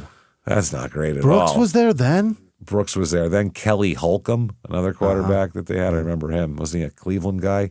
Yeah. Kelly Holcomb. And then was Culpepper gone already? Yeah. Yeah, I guess he was. He didn't get to play with Culpepper. No, probably not. Jesus, those two would have been huge together. Two gigantic guys in the backfield. Oh, and Tavares Jackson. Oh, that's Tavares Jackson. Yeah. That's it. So that's a bad 3 quarterbacks you have there. It's impressive to go 8-8 at that point. Oh, and he's going to get worse quarterbacks coming in. Oh, it's not going to be good for a while. He announced that he wanted to be the NFL Offensive Rookie of the Year. He rushed for over 1,300 yards that year. Only took him 11 weeks into the season. What? Just 11 weeks into the season, he was on his way to Dickerson's record as a rookie runner and considered one of the elite running backs in the NFL. And he was immediately one of the top guys in the league. Nobody looked at him like a 1,300. Getting over 1,000 yards rushing in your rookie season is nuts. That's disgusting. It's fantastic. Yeah. Usually you're like a special teamer on. You're not usually the 20 carry a game back in your rookie year. He won the NFL Offensive Rookie of the Month awards for September and October, which is pretty huge. In October, game against the Bears, big rivalry game, he had 3 touchdowns and a franchise record 224 yards rushing. Ooh-wee. Which is pretty impressive. He also established additional team records for a rookie during the game, included the most 100-yard games rushing and the longest touchdown run from scrimmage. Yeah. He set an NFL record with 361 all-purpose yards in a single game. Mm-hmm. He had 607 rushing yards through the first 5 games of the season, which is second in history only to Eric Dickerson. Wow. And not bad at all. Deion Sanders, who was an analyst, said he has the vision of Marshall Faulk, the power of Earl Campbell, and the speed of Earl fucking Campbell, who's known for just bowling people over with his jersey hanging off and shit, and the speed of Eric Dickerson. That's a pretty goddamn good mix there. Solid player. Yeah, he said, let's pray he has the endurance of an Emmitt Smith. The embarrassing part is to have all of that and go 8-8. Go 8-8. No quarterbacks. He also was compared to Walter Payton and Tony Dorsett, which is the worst comparison I've ever heard in my life. Tony Dorsett's a tiny guy. He's tiny. Guy. Yeah. He's a little speedster that wasn't going through anybody. No. Dorsett, great back, but he was a small guy, and he just was. I mean, he was short, but he was wide too. But when they drafted him, when he was drafted, it was him or Ricky Bell were the two, and Ricky Bell Tampa took because he was a bigger back that was more durable. Turns out not to be. Tony Dorsett played in the league for 11, 12 years and was a great back, but I wouldn't Tony Dorsett. I would. When he was terrible. Finished out there. Yeah, he was bad in Denver, but he was broken down by Still that. Tony Dorsett? Tony Dorsett. So 3 weeks later, on November 4th, 2007, he broke his own franchise record as well as the NFL single-game rushing record previously held by Jamal Lewis when he rushed for 296 yards on 30 carries and 3 touchdowns against the Chargers. Almost 10 yards a carry. That's insanity. Wow. Crushing. And that's as a rookie. Yeah. It was his second 200-yard game, a feat that no other rookie has ever accomplished in the season. God.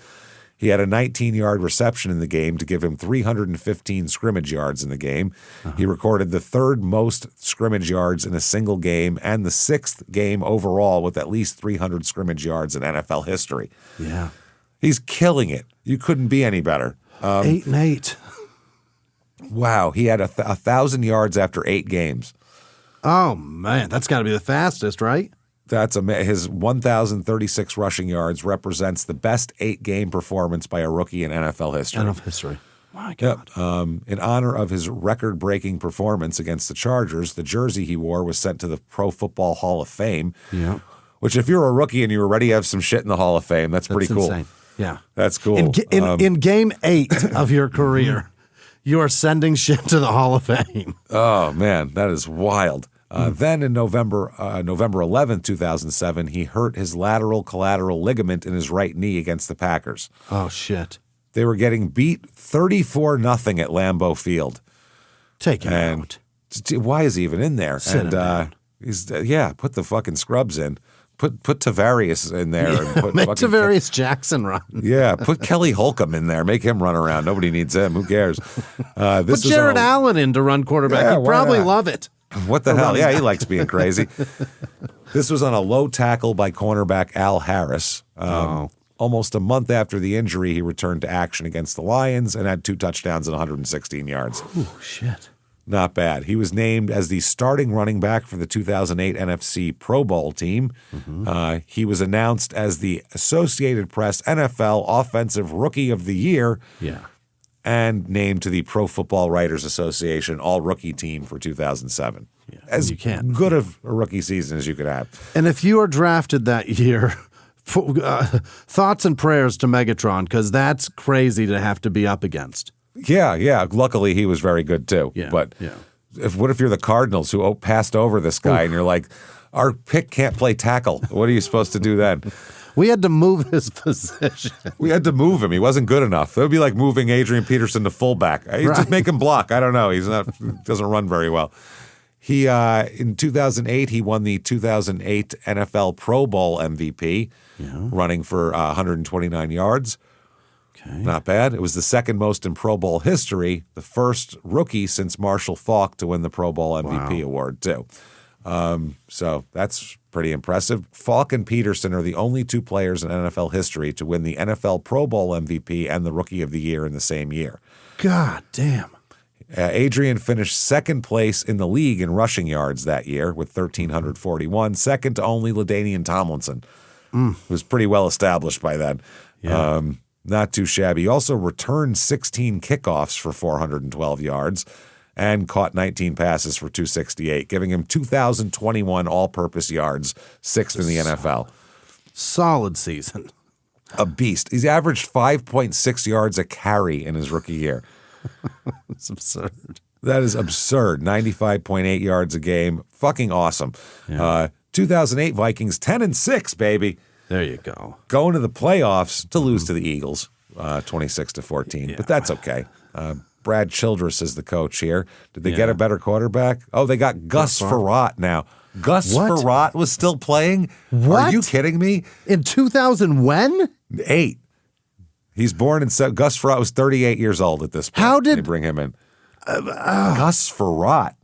He played for Denver in 1999. He played for Washington in like 95. What are we talking about? This is insane. Holy shit. Gus Frerotte, Tavares Jackson, obviously. Got to have him in there because I think they drafted him. And then they got to have a third quarterback. There's no way they went in with Frerotte and Tavares Jackson as their two fucking quarterbacks. Didn't they bring in Brett Favre in 2008 or something like that? I thought that was later. I thought that because that was the next. I thought that was 2011. It was the next time the Giants won the Super Bowl because the Giants beat them with Favre as the quarterback. I believe, if I'm not mistaken. I could be wrong though about that. I don't know when he came in.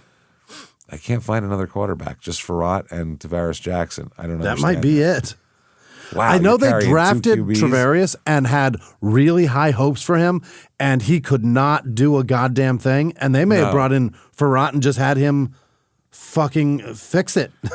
I guess, but I mean, you can't depend on a 38-year-old guy to make it through the season. So you would think you'd have a guy just in case Frerotte turned to dust while he was standing out there. I'm shocked they went 10-6 with those two guys.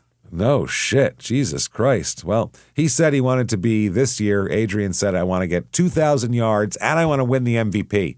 Okay. I'm doing it. Questions remained as to his durability and the ability of the Vikings offense to take the focus of opposing defenses off Peterson. Because if you have Gus Frerotte and Tavares Jackson, everyone's just fucking, 8 in the box and fucking here we go. keep Peterson in. That's it. I mean, there's no reason to do anything. Push, motherfuckers. This year he plays great. Played in all 16 games, started 15, recorded 10 games over 100 yards, 10 touchdowns. Damn good here. Awesome here. He finished the season leading the league in rushing with 1,760 yards. Wow. Which is the third most yards for a second season behind Eric Dickerson and Chris Johnson. Shit. They both had 2,000-yard seasons their second season. Remember Chris Johnson? He was a fucking beast for a while there. No, where? Tennessee. You don't remember that? No, Wasn't that Tennessee? I believe it was Tennessee. He's a fucking monster. I can't remember much of Tennessee running backs except for Eddie George. Great. Oh, yeah. In Peterson's first 30 games, he had 3,111 yards. What?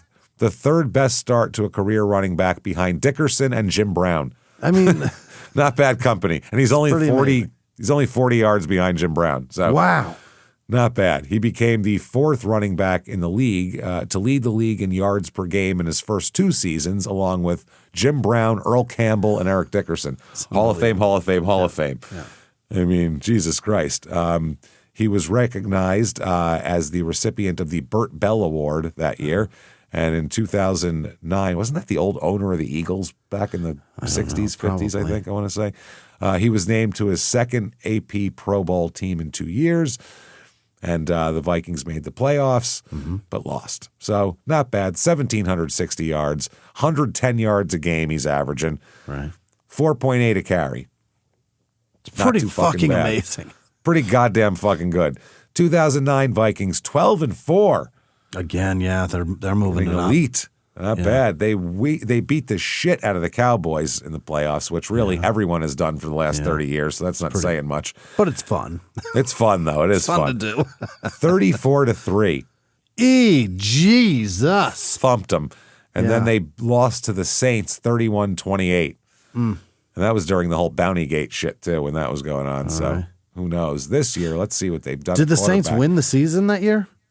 The Saints, did they go to the Super Bowl that year against the Colts? Was that year? It's got to be, right? It has to be. It has to be. This year, they get Brett Favre. They were like, Gus Frerotte, come on. If we're going to get somebody old, at least get someone who was good. So they get Favre at 40 years old this year. Wow. Yep, a 40-year-old Favre. And still Tavares Jackson, of course. Got to have him in the mix because we drafted him. In case Favre turns to dust. Yeah, in case he turns to dust and the wind blows him away. Prior to the start of the 2009 season, Scout.com and ESPN had Peterson as one of the league's top running backs, which I think you wouldn't have to be a scout or have any credentials to realize he was one of the league's top running backs. So I guess Favre came out of retirement for this, and they were wondering, will Peterson have a different role in the offense this year? Because now they have Favre who likes to throw the goddamn ball a lot. So we'll see here. But through week 10, Adrian had 917 rushing yards, and Minnesota was 8-1. So can't really complain about that. His opening game of the season, he had 180 yards against the Browns. I mean, come on. What are you going to do there? Then December 3rd, 2009, it starts here. He's cited for speeding. It starts slow. It starts with a trickle, but it's gonna the faucets will open up. And it's a good one, too. He's not like, got going 68 and a 55 or something. Yeah. Oh, yeah, he could lose his driver's license because he was clocked at 109 miles an hour. Where, in Minnesota? Yes, in Minnesota, on a suburban Minnesota highway on a 55-mile-an-hour zone. 109. He's like, I'll double that shit. What's he driving? Something fast. He said that he, quote, got a little speeding ticket. That was his quote about a little speeding ticket. You doubled the speed limit, man. That's too much. Yeah. He said, I need to be more aware of the speed I was going and not let it happen again. Yeah, 110 miles an hour, yeah. In a 55. How did you not know? Yeah, be more aware. Be aware at all. Yeah. That's no awareness. You know that you're going twice as fast as every car on the road.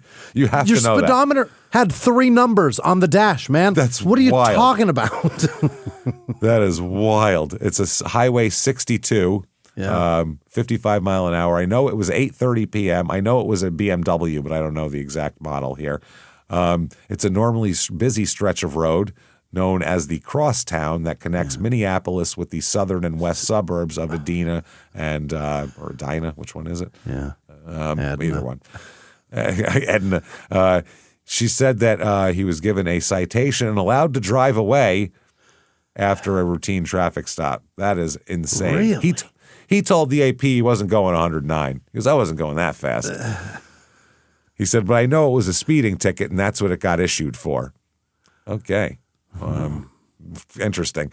He said he was headed to the downtown hotel where the team stays at night before home games. He said he wasn't late at that point. He said after I got pulled over, then I was late. Yeah. He was speeding to make it to the team hotel on time to get there before curfew, and then he was late. Was he getting? You know what I mean? Was he getting pussy? Was he out fucking somebody? Oh, I'm sure. He's like, I gotta go now. Yeah. 100, yeah. He's like, well, a couple more pumps. I'll drive faster. I gotta finish. In 2005, Minnesota lawmakers had approved tougher sanctions for drivers caught at excessive speeds. One provision requires revocation for at least 6 months for driving faster than 100 miles an hour. Oh my God. Yeah. Peterson has 21 days from the date of the citation to challenge it. A state senator, I guess, Steve Murphy, sponsored the law to send a message about irresponsible driving. He said, Mr. Peterson's going to be walking for a little while. That's an automatic suspension for anything over 100 miles an hour. Just because he can go 100 miles an hour on the football field doesn't mean he needs to go 100 miles an hour on our roads. Okay. Said maybe Adrian's miscue will save the life of someone else, and that's the good that can come out of this. Okay, don't be so pricky about it, too. Yeah, he's going to walk a while. No, he's not. He'll get a driver. He's got plenty of money. He'll do just fine. The team will, fucking Tavares Jackson will carry him there on his back if he has to. You kidding me? I guess they said that this type of speeding can be a misdemeanor reckless driving also, and they said it's a judgment call. Okay. So the cop kind of... He didn't like his attitude or his answers. No, he did. He let him drive away. He could have arrested him. Oh, I thought you... Okay. Yeah, he could have arrested him, but he didn't. This one cop said, anytime you speed at all, it's dangerous, but to that extreme, it's just absolutely ridiculous. Coach Brad Childress said, I don't know, I'd stay out of the police industry if that in fact is true. You got to take care of yourself. You can't put yourself in harm's way. And they talk about, well, he was late to the hotel, and he said he was there shortly thereafter. And as we do with everything, that's in-house stuff. In other words, I don't care. Yeah. Is what he said. Let them do whatever they want. It doesn't matter to me. So anyway, he had a great game against New Orleans, who did win the Super Bowl that year. He rushed for 122 yards and 3 touchdowns in the loss. Wow. Gets voted to his 3rd consecutive Pro Bowl, starting running back for that team. And he's a first-team All-Pro for the 2nd consecutive season. 1,383 yards, 4.4 a carry. Not too shabby. 2010 Minnesota, they're 6-10 that year. All fell apart here. All fell apart. It did not go well. This year, let's see, they had Favre still, I remember. Yeah, they had Favre. He started. Yeah, they had him games. like 4 years? They had him that. a while. And then the Jets were dumb enough to take a chance on him. Yeah. This is when they got Percy Harvin this year. They got him after the Jets? No. The Jets were after Minnesota. Yeah, he went from the Packers to the Vikings, which was that's why it was a big deal. He was like 44. He was like 44 when he went to the Jets. Yeah, 43, 44. Is that right? Yeah, the Jets are the only team dumber than the Cardinals. So yeah, that's. Whoa, boy! I thought he went to the Jets and then over to Minnesota after the Dick thing. No, and then he had like a good half a season for the Jets, and then it all fell apart. And he was throwing picks left and right, and it was like, okay, you're almost 50. Time to hang it up, Chief. Yeah, you can't do this anymore. Put your dick back in your pants and hang it up. So I thought he went. Wow, that's embarrassing. They still got Tavares Jackson too, by the way. We're on Tavares Jackson watch at this point. Yeah. But they also have Joe Webb, who started 2 games. Joe Webb. We're on Tavares Jackson alert right now. We got to find him. Tavares Jackson started 1 game that year. Wow. So he finally got to play a little bit. Randy Moss still on the team here. Yeah, we forgot about that. He's been on the team the whole time here. The first 3 weeks of the season, he had 392 yards and 3 touchdowns, Adrian. He's doing great. That's a damn good team to go 6-10. You've got Randy Moss, you've got the Williams boys, you've got Jared Allen, you've just got no fucking arm. Moss only played in 4 games. This is the end of his shit too, right? Well, this is before he goes to New England. End of his shit there before he went to New England, right? Yeah, so he only played 4 games. The Raiders too. I think he was hurt. Like I said, Favre was hurt for a couple of games. It kind of shit started to fall apart here. Apparently, he was known as a fumbler up to this point, Adrian. Yeah. But he only fumbled once during the regular season this year, which is impressive. He was known as a little bit fumbly before that here. Yeah, he did. And they were in the problem was not just that he fumbled. It was that he'd fumble in really important situations. Yeah. And it would squirt out and go right to the other team. Yeah. It was almost as if he handed it to them. The ball would come shooting out. Yeah. After the season, he was voted as the 3rd-ranked player and top overall running back by his fellow players on the NFL Network's list of the top 100 players of 2011. Wow. So voted by the other guys in the league, that's pretty fucking impressive. Certainly. 1,298 yards. What is this? 85.6 a game, 4.6 per carry. Real good. 2011 Vikings, 3-13. Oh my God, this is so bad. Wow, they were 12-4 2 years ago. This is a disgrace. So bad. Well, they have Leslie Frazier as the host. The coach, as the host. He's hosting the team. He's hosting the show. Jesus Christ. Leslie, you want to take over? What do you got? Let's see what we have for quarterbacks this year. We're on Tavares Jackson watch. I don't see him. Is he I think gone? They finally got rid of him. They have Joe Webb. Go Christian Ponder. That's right. Oh, no.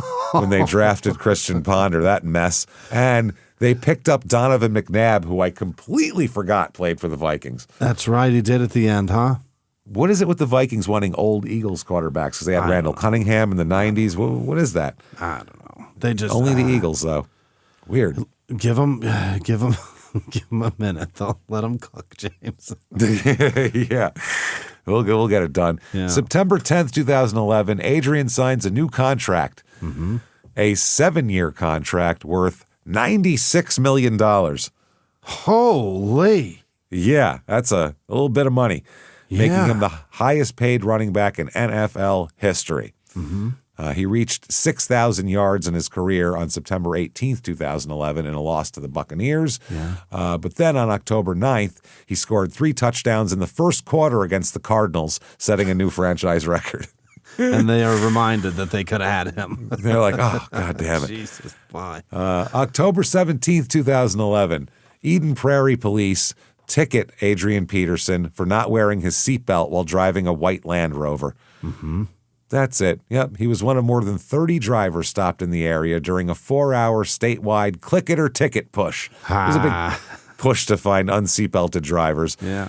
He was spotted at 3:03 a.m. at the corner of Prairie Center Drive and Columbine Road and issued a $25 citation. Yeah. They didn't pull him over for any other reason, just for that. Wow. Peterson tweeted after being cited, "Noodle and Company sounds nice right about now. Unfortunately, as of now, I'm delayed. I'm to blame. Make sure you wear your seatbelt at all times." He's trying to go to Noodle and Company. I just want to go to Noodle and Company, man. I'm hungry. Their mac and cheese is pretty legit. He's not wrong. Yeah, why not? Get in there, Adrian. Get it all you can get, man. Especially in Eden Prairie, some of the officers here have superhuman vision. They can see through 5% tint. Buckle up. He's like, I thought I was tinted out of that I shit. thought I was illegal, but it turns out Damn. I'm super illegal. Turns out I'm going to shoot through my tinted windshield. Week 10 against the Raiders, he suffers a high ankle sprain in the first quarter. So he does not play against Atlanta. December 24th, he was injured and needed help off the field in a Week 16 game against the Redskins. On December 26th, he was placed on injured reserve, having suffered a torn ACL and MCL. Knee is fucked. Yeah, knee hanging off. So they said he's going to be sidelined for 9 months.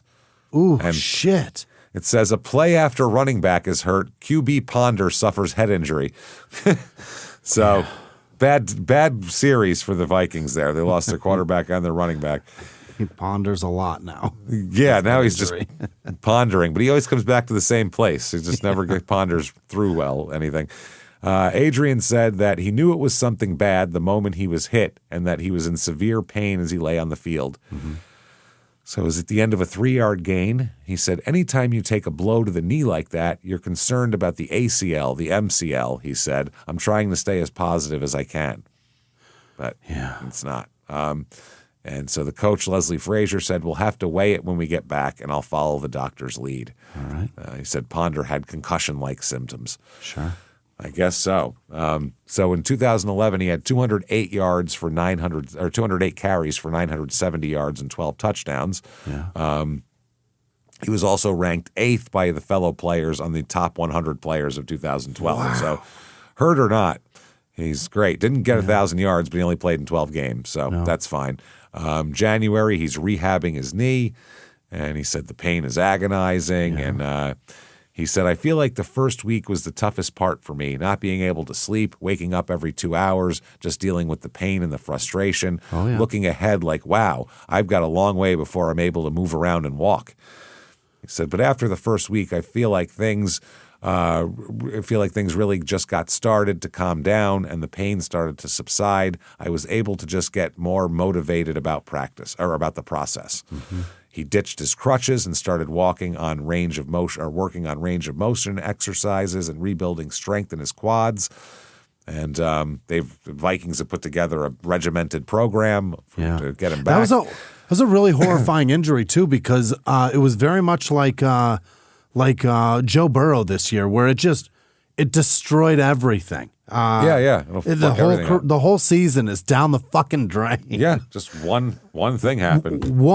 One person who you think sews up that particular position that's a difficult position to play. Yeah. We don't have anybody else that can do it like that guy. You got that guy's one of the best Jackson in the league. out there. Yeah, now we've got to deal with Tavares Jackson. This is not going well, guys. You want to be on Tavares Jackson watch right now, James? This is I'm going to give you two things about Tavares Jackson you probably don't know. One, he has a fucking Super Bowl ring. Oh, yes. He got a Super Seattle? Bowl ring with the Seattle Seahawks.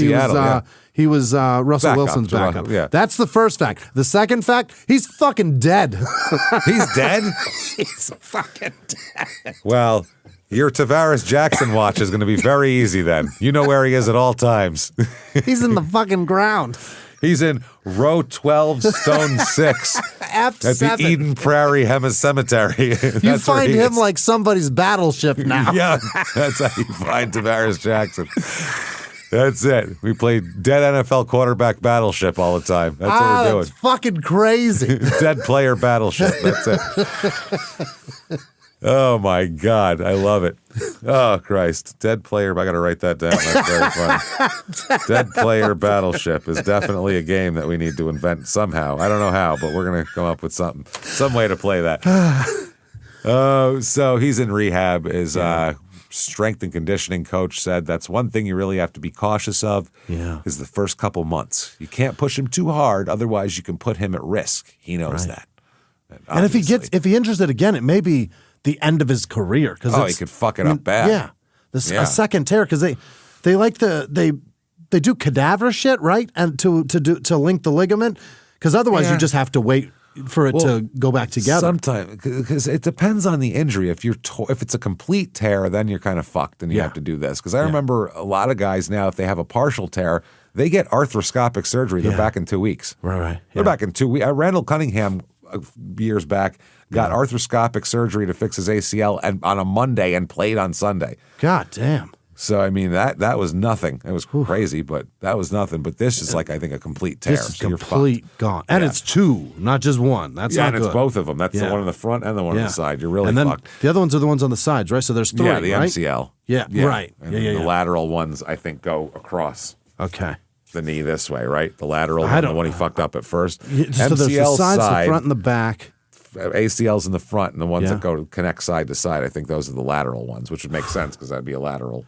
I just know if you tear all three, your life is done. You're in a lot of trouble. You're not playing anything. You're playing Connect Four. You're playing cards, is what you're playing. You might be playing Battleship. We're doing spades from now on. That's all I can have the mobility for. That's all I got. Dead quarterback battleship. That's all I can do. Adrian said, I know that anything I put my mind to, I'll be able to accomplish. I feel like I'm going to come back better than before. I know people might laugh at that or think otherwise, but you know what? It doesn't matter what they think or how they feel about it. Huh? Okay. He said, don't fuck with me. Right. I know how I feel. Sure. And his coach said, no one's going to work harder than this guy. So the hardest part for me is going to be keeping him in check so that he's following protocol and not hurting himself worse. Yeah. One thing that I don't think was in his rehab protocol was July 7th, 2012. He is at a nightclub late at night. Oh, no. Doubt that's in the protocol. And he is charged with resisting arrest via the Houston Police Department. He was arrested at 2:30 a.m. Yeah. Spent the night in jail and was released the next morning. The police spokesman said he allegedly pushed an off-duty police officer who was working security at Bayou Place. Yeah. So he thought he was pushing some bouncer and happened to be an off-duty police officer. And this was in Houston? In Houston at the Live at Bayou Place. Jeez. Live with exclamation point. As the off-duty officer cycled through the bar at closing time, he asked Peterson and his group of friends to leave. When the officer returned, Peterson told him, I heard you the first time, and pushed the officer in the shoulder, causing him to stumble. How drunk was the officer? Well, he just got hit by an NFL running back who loves to take contact. He said pushed him in the shoulder. How hard did he? He must have really shoved him. That's what I mean. Or maybe hit him with his shoulder? It just said he pushed him in the shoulder. Huh. The officer asked him to turn and place his hands behind his back, and Adrian refused. Who do you think that guy is, Adrian? Yeah. Put your hands behind your back. I'm not a bouncer, stupid. He then began shouting. I guess apparently the guy took his cuffs out, tried to cuff him, and then Adrian pulled away and started shouting and, quote, assumed an aggressive stance. Oh. A second off-duty officer approached, but Peterson continued to resist arrest. Yeah. When a third off-duty officer arrived, he was handcuffed and taken to jail. At the station, he complained of shortness of breath. Oh. He pulled like an old lady excuse. I can't breathe, man. But he was. You run in the That's NFL. what old ladies say. Your Yeah, he lungs wasn't are like fine. ever tackled or anything like that. He then voluntarily did it, so there was no physical altercation. That's why it doesn't make sense. But he said he was checked out okay medically. So he was not subject to a toxicology examination because he wasn't driving. Right. And so who cares? Now, the Live at Bayou Place general manager told a different story to TMZ, though. Oh, he sold the story?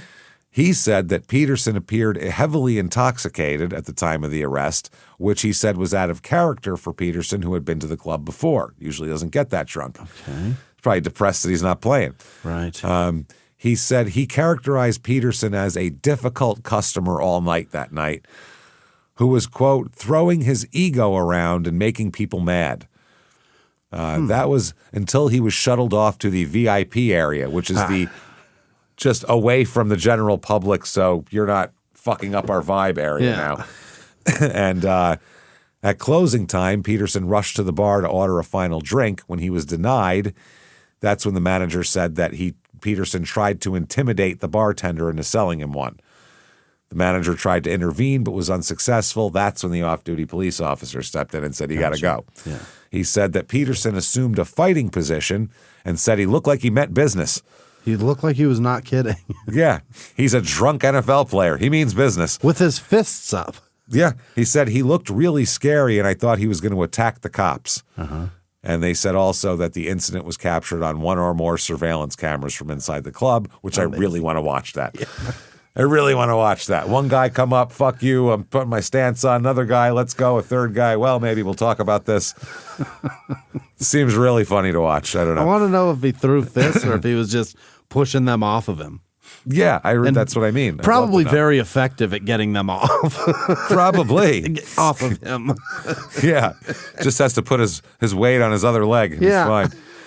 So his dad comes to his defense. Listen, crack-selling dad, I don't need you to defend me in legal situations, please. You shut the fuck up and stay out of this. Thank you.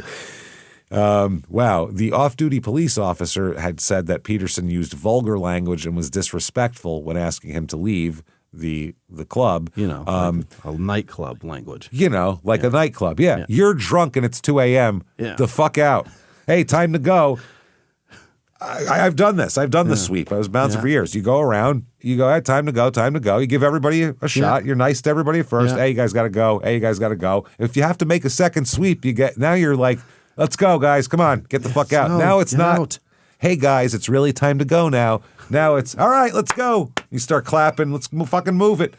I mean, it's you start hurting them like stray dogs at that point. Yeah. And or actually, those I'm nicer people, to stray dogs. The drunker they are, the less kind and the less thoughtful response is given back to the people telling them to leave. So Adrian Peterson likely said one more fucking drink, man, or some, anything. Come on, let me do my thing. You don't know who I am or whatever. I found that they're easier to toss at the end of the night because they're drunker, but they're like spent. Yeah. And they're kind of tired. So they look at like 3 bouncers and like, I don't want to fight 3 guys. Fuck it, I'm going to go home. Whereas at midnight, they would have been fighting you. You know what I mean? You got to let them punch themselves out sometimes. Put a few more in there. Yeah. And stay up 2 more hours as an adult. Yeah, exactly. That's the fucking thing as a grown person.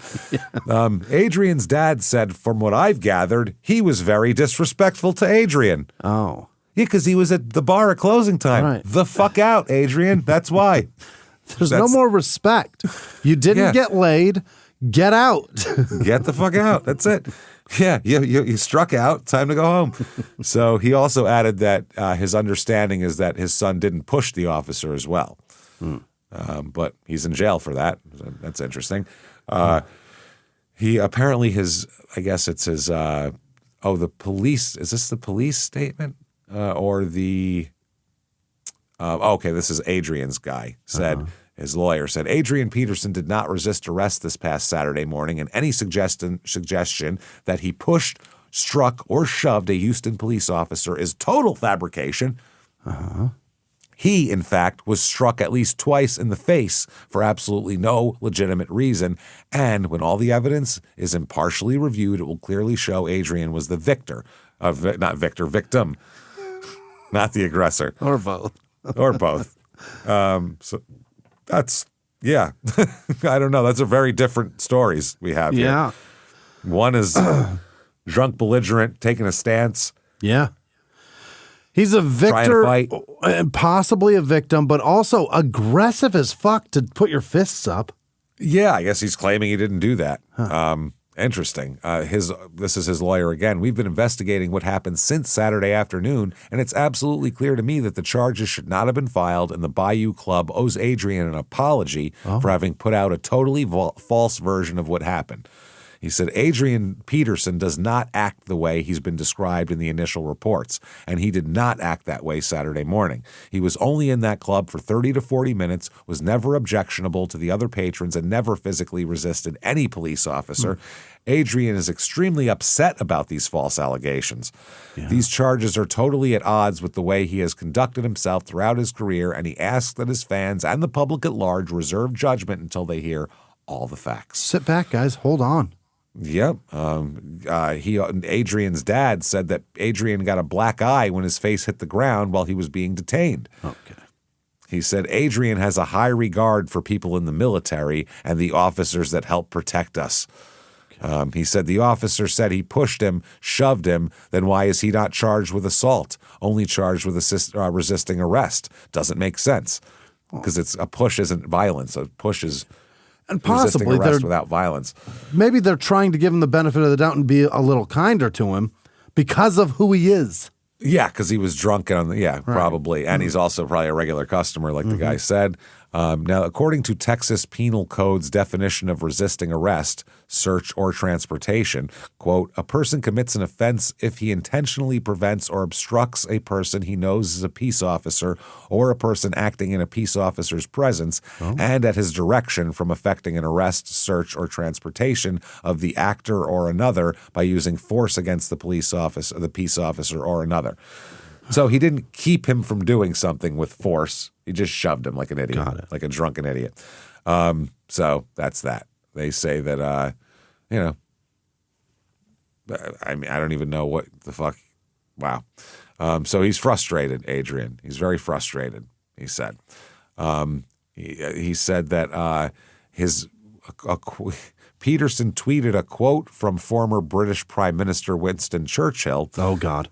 Saying a lie gets halfway around the world before the truth has a chance to get its pants on. So, right, I remember that. Yeah, okay, that's a good one. Now, his lawyer represented Roger Clemens in a recent perjury trial regarding the use of performance-enhancing drugs, where he was found not guilty, which was pretty hilarious. Wow. Honestly. Yeah. Yeah, your big giant lawyer. Head. Your big, clearly. He found the first 12-person blind jury who didn't see Roger Clemens' giant fucking head. The fuck out of here. That is wild, huh? All right. Yeah. So his dad said Adrian's kind of frustrated because he's the kind of guy who's tried to do the right things in society, and he cares about being a high-character guy. He has a 9-year-old daughter, so he doesn't want her hearing the news about how he's being perceived. When did he have her? When he was 15? He has a 9-year-old daughter. 16, 17? What the fuck? How old is he? That's what I mean. It's 2008. He's 2009 now. So he's 24. So 9-year-old daughter? 15, 16 years old. Wow. He doesn't want her hearing in the news about how he's being received or perceived.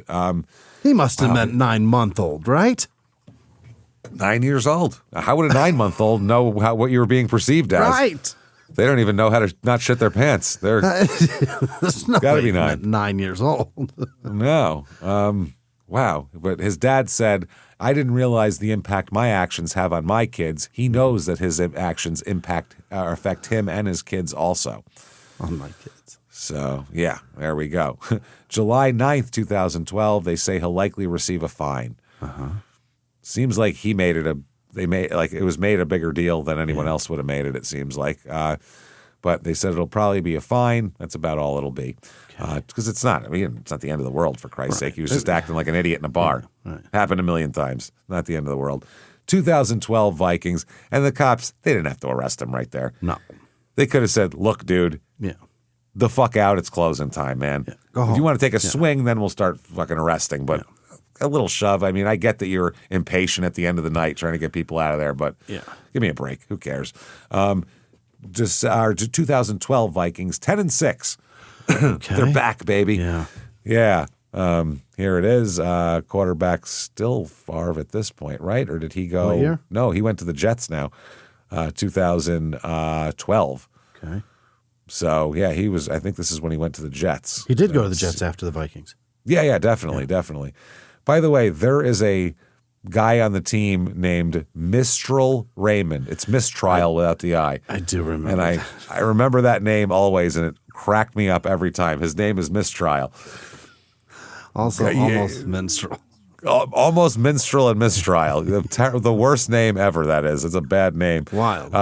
Quarterbacks Joe Webb and Christian Ponder this year. Buddy. Yikes. They're all in on Ponder, I guess, here. They're like, we're going to give him a shot. Good luck. So Peterson starts. His status was listed as questionable, but he still ran. He got 84 yards and 2 touchdowns in his first game, which isn't bad. By the way, passing Robert Smith for most rushing yards in NFL history, or not NFL, franchise history. Okay, yeah. Robert Smith was the 90s Vikings running back that retired at like 29. He was doing great, having 1,000-yard seasons, and said he was retiring to go back to law school or some shit. So good for him. While he still had brain cells left. Yeah. He had 153 yards while they beat the shit out of the Cardinals, which is a good deal. So a lot of 100-yard games this year, killing it. December 12th, 2012 here, on his ACL injury. I was going to talk about it more. The head athletic trainer for the Vikings said, anytime a professional athlete suffers a devastating injury like an ACL, there's so many emotions, but the first emotion is anger and denial, and Adrian had both of those. Yeah.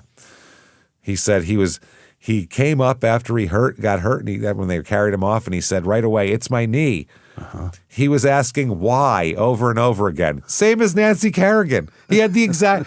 I love. Why?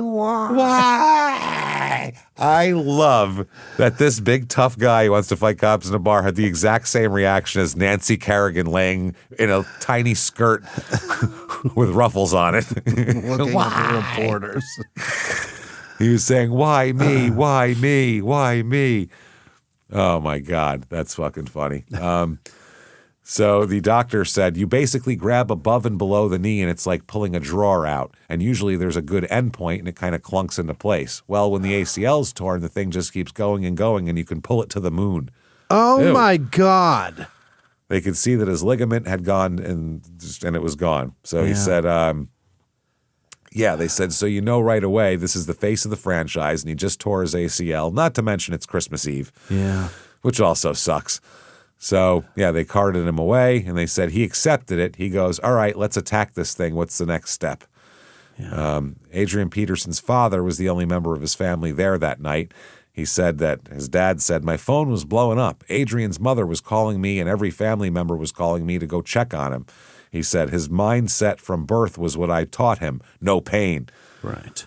Just to show you that mindset, before the game, he had promised a kid that he would sign his jersey. So unfortunately, he wasn't able to do it himself, but he sent a Vikings worker out there to get the jersey, and he signed it and sent it back to the kid. Mm-hmm. That was nice of him. In Peterson's mind, quote, this was all ordained through God.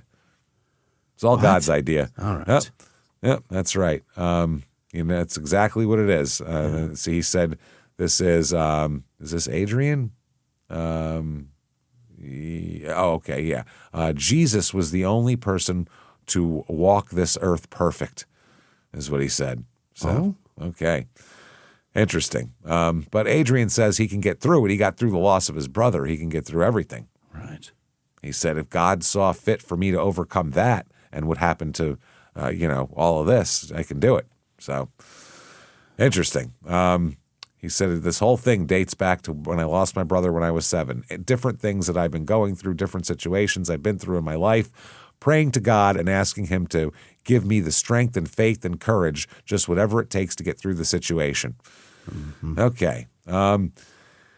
This whole thing here, I don't know what the fuck this is. This is from this article. It says, it's a strange moment when the star player emerges from the shower, refuses to acknowledge the craven horde surrounding his stall of private space, and pulls on his underwear and his pants and his shirt with everybody staring, lying in wait. It feels ancient and modern all at the same time. Everyone is watching the guy carefully cover the most impressive carefully cover the most impressive physique outside of Jack Kirby, and nobody knows anything but act like this is completely fine. I know he's a dude, not secretariat. It's weird. He's impressive. Everybody's discreetly impressed, right?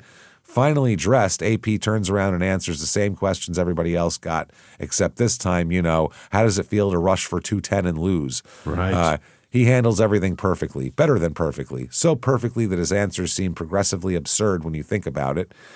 He said, yeah, I probably should have made that one nice little gain into a 94-yard touchdown run.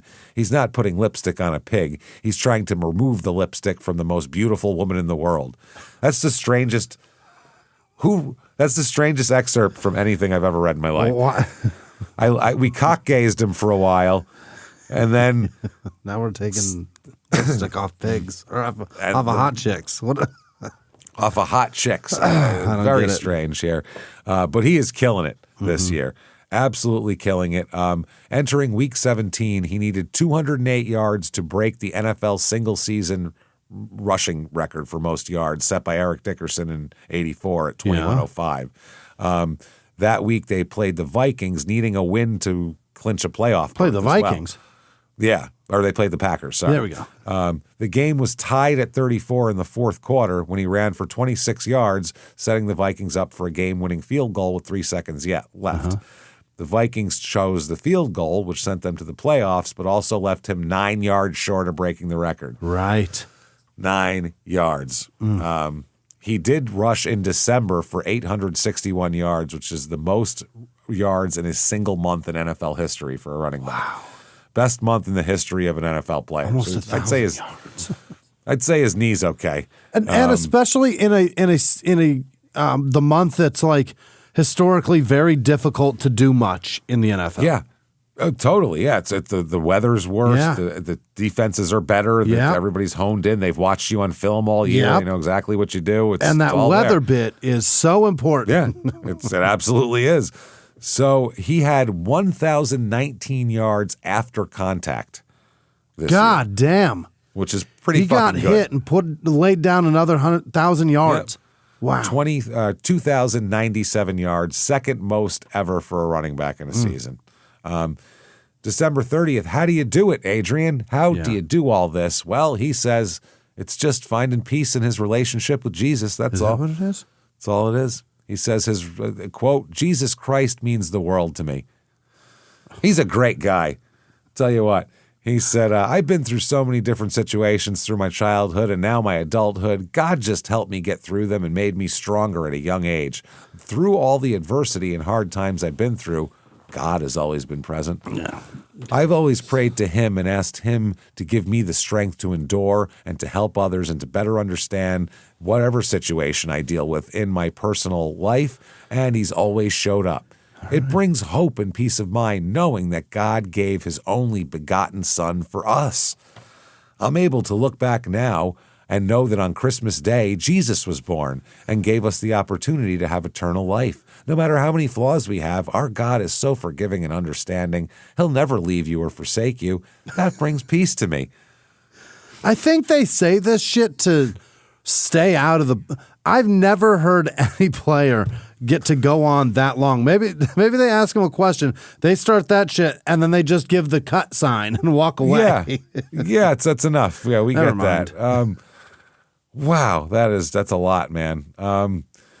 He's talking about his favorite verses and all that kind of shit. Boy. I don't know any of that stuff here. He's talking about the Bible also says in Romans 10:9 and 13. I don't care. Okay. Peterson became only the seventh player in NFL history to eclipse 2,000 rushing yards. They also went to the playoffs, which is good, although quarterback Christian Ponder was unable to start due to injury. He didn't make the playoffs. So he didn't make shit.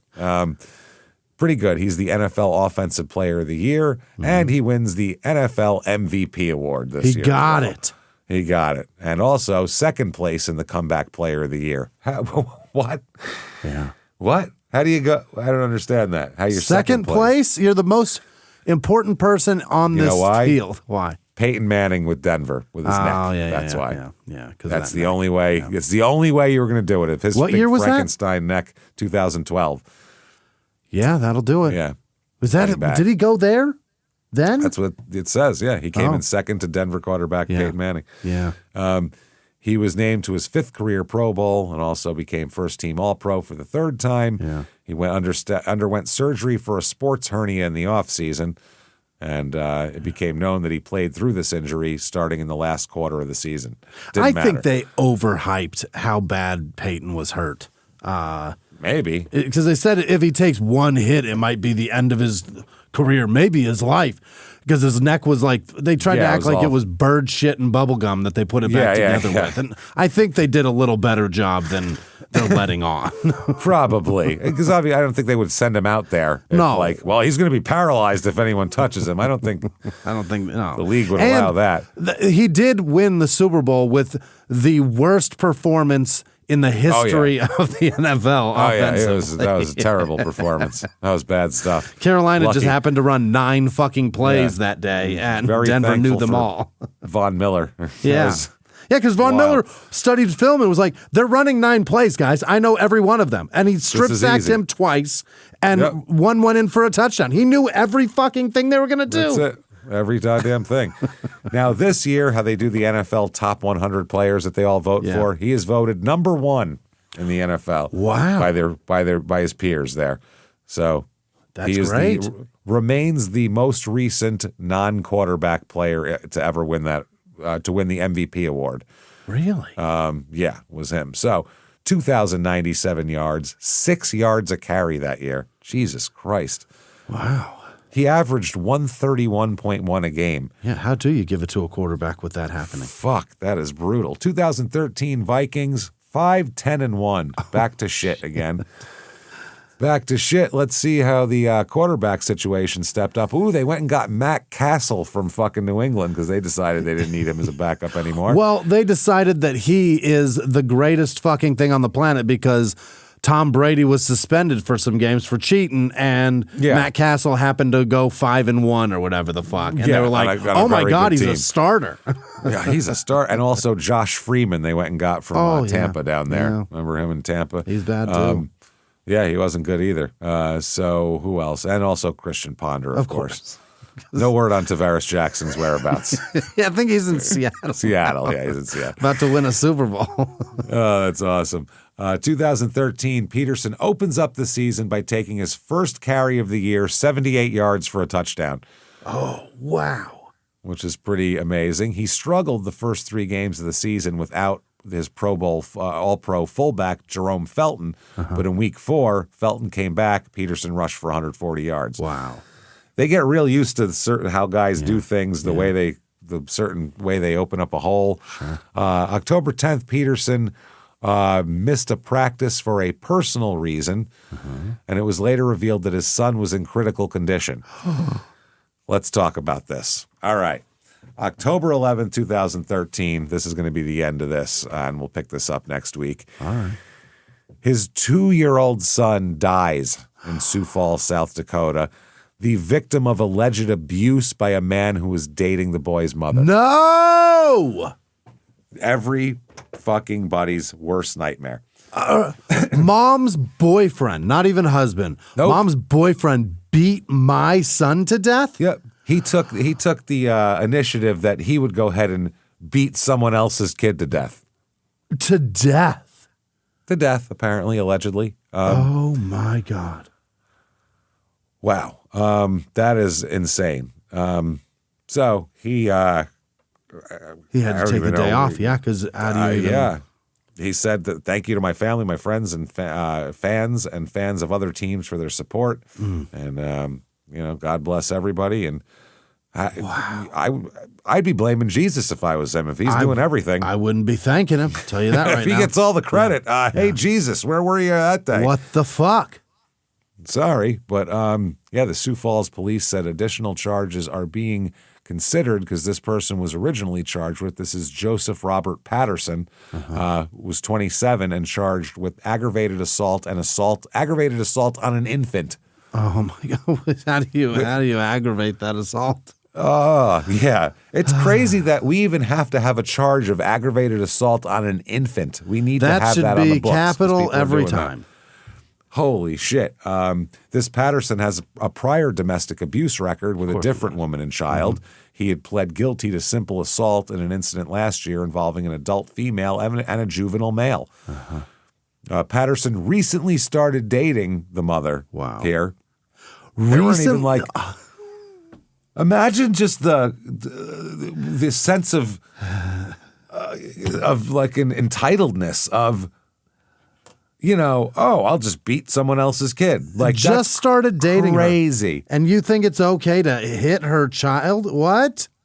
Wow. The incident occurred in Patterson's apartment where the boy had recently moved with his mother. Patterson called 911 on Wednesday evening to report a choking at the Platinum Valley apartment, but Lieutenant Blaine Larson of the Sioux Falls Police Department said it became very clear at the hospital that the boy's injuries were not accidental. Did he bruise him up and then said, I was trying to give him Heimlich, I was trying to get whatever from, wow. They said as officers and first responders got there, they found the child was unresponsive and he was taken to the hospital, so they ended up calling the police about that or letting them know. We had detectives talk to quite a few people just to try to figure out what happened. What they ended up finding was that the injuries happened. When the injuries happened, there was one person with that child, and that one person was Joseph Patterson. The injuries found were head injuries. It was obvious to the medical staff that the abuse had taken place and those injuries were not accidental. They believe the child's mother was gone for a short time, and that's when the injury occurred. Holy shit. It wasn't like she said, hey, I'm going to be gone for 3 weeks and left him there. She went to the store. Yeah. But you can't leave your kid with somebody you just started dating. No. I guess if you live with them. That baby's got to She go moved with in. you. Yeah. She moved in with them. God, it's his house? Yeah, it's his apartment. She just moved in there, which is fucking crazy. Wow. In the aftermath of this arrest, the Lincoln County Prosecutor's Office filed motions to order Patterson to serve 2 year-long sentences that have been suspended on 2 prior domestic cases, one for simple assault and another for violating an order to stay away from the victim.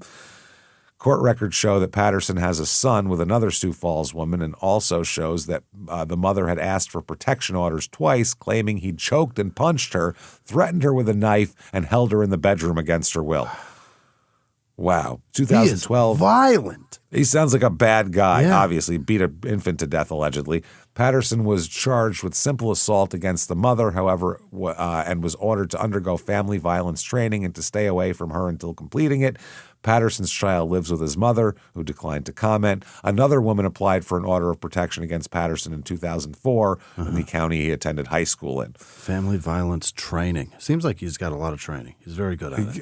Yeah, this is, wow, this is fucking crazy. So, no, I would say so. So, anyway, there you go. Let's leave it off there. That's where we're going to drop him. That's where we're going to drop it. Mourning a child. So we will find out what the fuck happened next week on this bad boy and pick it up then. This will be a couple of parter, 2 parts, possibly 3, but probably 2. All right. So we'll do that, leave it right there. And so Adrian's upset, obviously. Who wouldn't be upset with that? It's terrible. So there you go, everybody. That said, holy shit. Thanking you for listening. Thank you. Yeah. Thank you for being here for 500 episodes. It's unbelievable. We are so jacked about that. We were very excited. It is a celebration, bitches. Thank you so much for everything you've done for us throughout the years and everything else. Definitely head over to wherever you listen to podcasts on and give the show 5 stars. It helps so much, especially if you've been listening for 10 years. Yeah, that's crazy. You've done nothing in 10 years for us? Throw a goddamn review on for work. A decade of loyal service here. So do that. Yeah, we got to work. You get to work, damn it. No, do that. Hang out with us. Definitely also follow on social media at Crime and Sports. You can definitely head over to shutupandgivememurder.com. where you can have everything there. Merchandise, get yourself a shirt, a skateboard, a fucking shower curtain, a coffee mug, whatever you want to do. Do that. Also get your tickets for live shows for Small Town Murder. The next shows are this weekend in Durham on the 6th. March 7th in Atlanta, and then we are in Phoenix. There's a sold-out Small Town Murder show and a Your Stupid Opinion show on March 21st with still a few tickets left, so get in there and come see us there. shutupandgivememurder.com. Get yourself Patreon, people. Patreon.com/crimeinsports is where you get all of the bonus material. Anybody $5 a month or above, you're going to get a giant back catalog of stuff you've never, ever heard before immediately upon subscription. Hundreds of episodes, new ones every other week, one crime and sports, one small town murder, and you get them all. God damn it. Yeah. This week, what you're going to get, a very interesting story for crime and sports. A guy named Patrick Boger, I think. It's either that or Booger, one of the two. Boger? Boger. Either way, he's a guy who was involved. He's like a boxer who was also a biker and a murderer, allegedly. So we'll talk about all of that. And then for Small Town Murder, we are going to get into this strange trend of alpine divorces. Which, if you don't know what that is, imagine your spouse says, hey, let's go here. And then they take you out to the middle of nowhere. And then they go, oh, hold on, what's that? And they look at something. And then you turn around and then they're gone forever. They just left you there. That's what an alpine divorce is. Gatorade. Yeah, they've left you to be a bride of Bigfoot in the forest. That's what this is. So we'll talk about all that and more. Patreon.com/crimeinsports. In addition to that, you get everything we put out. Crime and Sports, Your Stupid Opinion, Small Town Murder, ad-free with your Patreon as well. And you get a shout out at the end of the show, which is right now. And these are going to be a little late because we have to add last week's to it also. So buckle in, strap up, and let's do this. Hit me with the name of the most wonderful goddamn people in the world. Hit me with them right fucking now. This week's executive producers are Gary Howard and Joliet. Gary. Elena our employed Zemmel. friend Gary. What is it? I said our newly employed friend Gary. Good for you, Gary. He's doing great. Thanks. He checked in Joliet and Malvern, Arkansas, wherever the fuck that is. Oof. Elena Zemmel. Elena. She's wonderful. She's such a nice lady. Shelley Roberts, Melissa Bearden, Jason Fuller, Jay Fuller checking in. Jay Full. It's been a minute. Jay Full. Hell yeah. Todd Pulford, Julie Cargill, Lisa Stevens, happy birthday. Hey, Crystal happy birthday. Nitkowski. She and all of her friends are at the Delicious Cafe, James, in Peyton, Arizona. The delicious one. Great. Not those gross cafes. Not the shit burger cafe that's down the street. Happy hour is in Mentone, Texas this week. Ben Sweetster. If that's not a last name, I don't know what it is. Other producers this week, Liz Vasquez, Peyton Meadows, Janice Hill, Ryan Bender, Peyton Meadows. I said that twice, goddamn. Alexa Panetti, Megan. So much, say it twice. Jennifer with no last name, Carmen Powell, Mo Monette, or Monet, or Monet. Probably. Monet. Mo Monet. It's probably not a real name. Robert Bodicker. Barbara Hood, but Bodicker is definitely a name. That's Christina Parada, M. Bui, Megan Slay, Mark with no last name, Joni Kent, Sleep paralysis, Brittany with no last name, Heather Today and on, Emily Pittman, Laura Lee Smith, Heather Gentile, Michelle McCauley, Nicole Yodich, Roger Christensen, Little Duck 2019, Shannon Kobe B. Wait, I think it's Shannon with no last name, Kobe B. I think I just didn't press enter after Shannon the word. And Kobe Bryant have both given us money. Kobe with a C. Kelsey Frank Art, Francis Green, Melanie Scott, Tam Spark, Robert Thompson, Steofanin. Is that an Irish thing? Matt Coyne? I don't know. Stoifanin? Is it Styofanin? Whatever that is. Jack with no last name. Allison Ruth Hawthorne, Rachel Munoz, Laura Quinters, Rach with no last name, that's Dom, Dominic Anaya. That's the person. They signed up twice. Thank you, Dom. Well, Kelly Murphy. So there's no way there's a Dom Anaya and then another person named Dominic Anaya. And that they both signed up for Patreon together independently.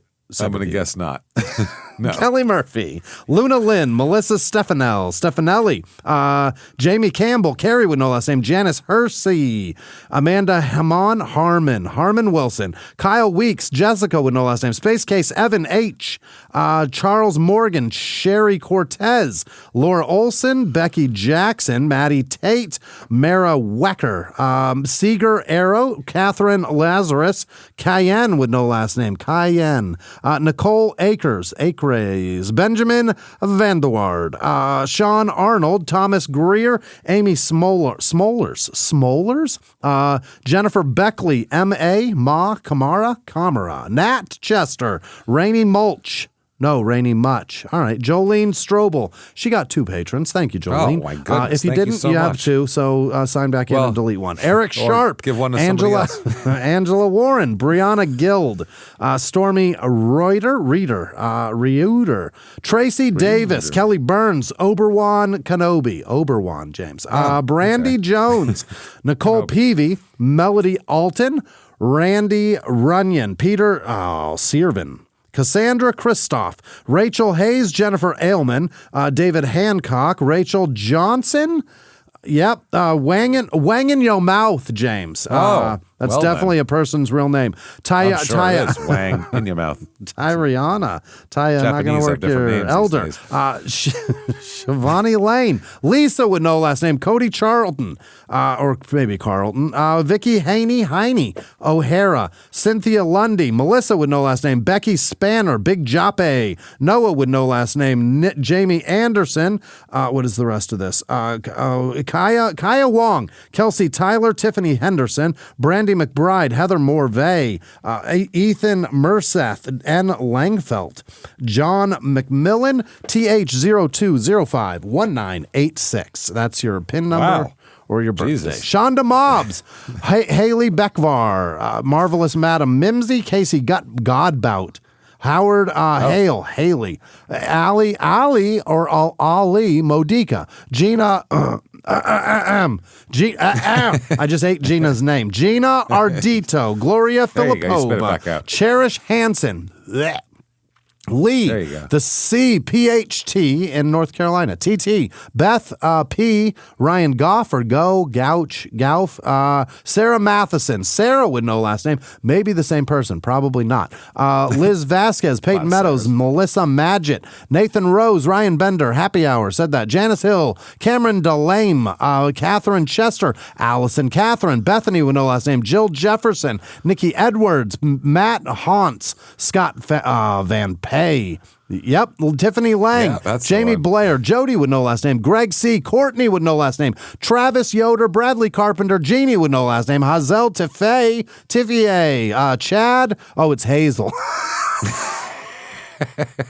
What the fuck? I said Hazel. All right, Hazel. Chad Hayner, Don with no last name, April Wonder Reitz, Beth J, Chris McKnight, Jimmy Ragland Jr., Jacob Marshall, Matthew DeMarco, Alexis Dutzen, Sarah Harrell, Jean-Luc Dufresne, Christine with no last name, Gary Schaefer, Tara Kirkley, Roger Oglesby, Dalton B, Simone Glass, R, the letter R, Tesna with no last name, Katie Wagner, Catherine Goodman, Thomas with no last name, Dusty Tucker, Taylor Parento, Meredith with no last name, Abby Kenny, Jirina Veneste, Great Dylan, 1, 2, 3, 4, Steve Porter, Caitlin M, Katie with no last name, Dana Reyna, Monica N, Samantha Arnold, Sarah Price, David Moreno, Thomas Abel, Lori with no last name, Morgan Moran, Jennifer Gillis Lyles, Bliss Bailey, Amari Elizabeth Rose, Sean with no last name, Heather Darby, Portia Bothorpe, Midnight Tomahawk, Amy May, Shane Stricker, Danny from Down Under, Duke Daigle, Daniel Knoll Sr., Chris Nelson. How do you do Daniel Knoll? That's not nice. That's tough. Massar, tough one. Massarano, Mallory Moon, Barry McCockiner, clearly a real name. Obviously. Brooke Boring, Callie, no last name. Ashley Wilhelm, Rebecca Buckrope, Mary Martinez, Joshua Heron, Neva Payne, Julie Polson, Fry, Jared Cook, Jared Zwege, Beth with no last name, Carlos Morales, MJ O'Keefe, Leah with no last name, Leah perhaps, Nikayla S, Kaylee Flata, Alex with no last name, Emily Richards, Oscar Carlison, Gam, 1970er. Under there, Bonnie London, Mike Hans, Matt Williamson, April Ernst, Leah Hotham, Scott Johnson, Matt and Chantel Rankin, Jess Campbell, Babylon Brooks, Kim Hambleton, Rachel Nielsen, Bradley Park, Eleanor Rapole, Christian Fromm, Christian Slusser, Colby Kingsbury, A.N. Horton, Allison Asterline, Katie Beatty, L.J. Gretel, Laura with no last name, Allie Trumper, Billy Sunset, Tara Petar, Brenda Purdy, that's Ann Erickson, and everybody else that patrons the show. You guys are the best. Thank you. Thank you so much, everybody. Unbelievable. You wonderful, beautiful bastards who've supported us not only just this last week with the Patreon, but who have supported us for 10 fucking years. We know there's people that are still listening now that were some of our first literally 10 listeners. Literally, we knew our listeners personally by name in the first few weeks by we name. Almost knew their addresses. We pretty much, we could have had them all over for dinner. Yeah. But we couldn't afford to pay them. We couldn't afford to would have been them. a potluck. That would have been the problem. Potluck time. So thank you so much for all you've done for us. And I don't know. We'll see how many more we can do. Maybe not 500, but it definitely isn't over yet. So we're going to keep at it. You keep at it too. Tell all your friends and keep coming back week after week. And you want to find us on social media, very easy to do that. Shutupandgivememurder.com has drop-down menus that take you to there and tickets and merch and all that good shit. Live from the Crime and Sports Studios. We will see you next week. Bye.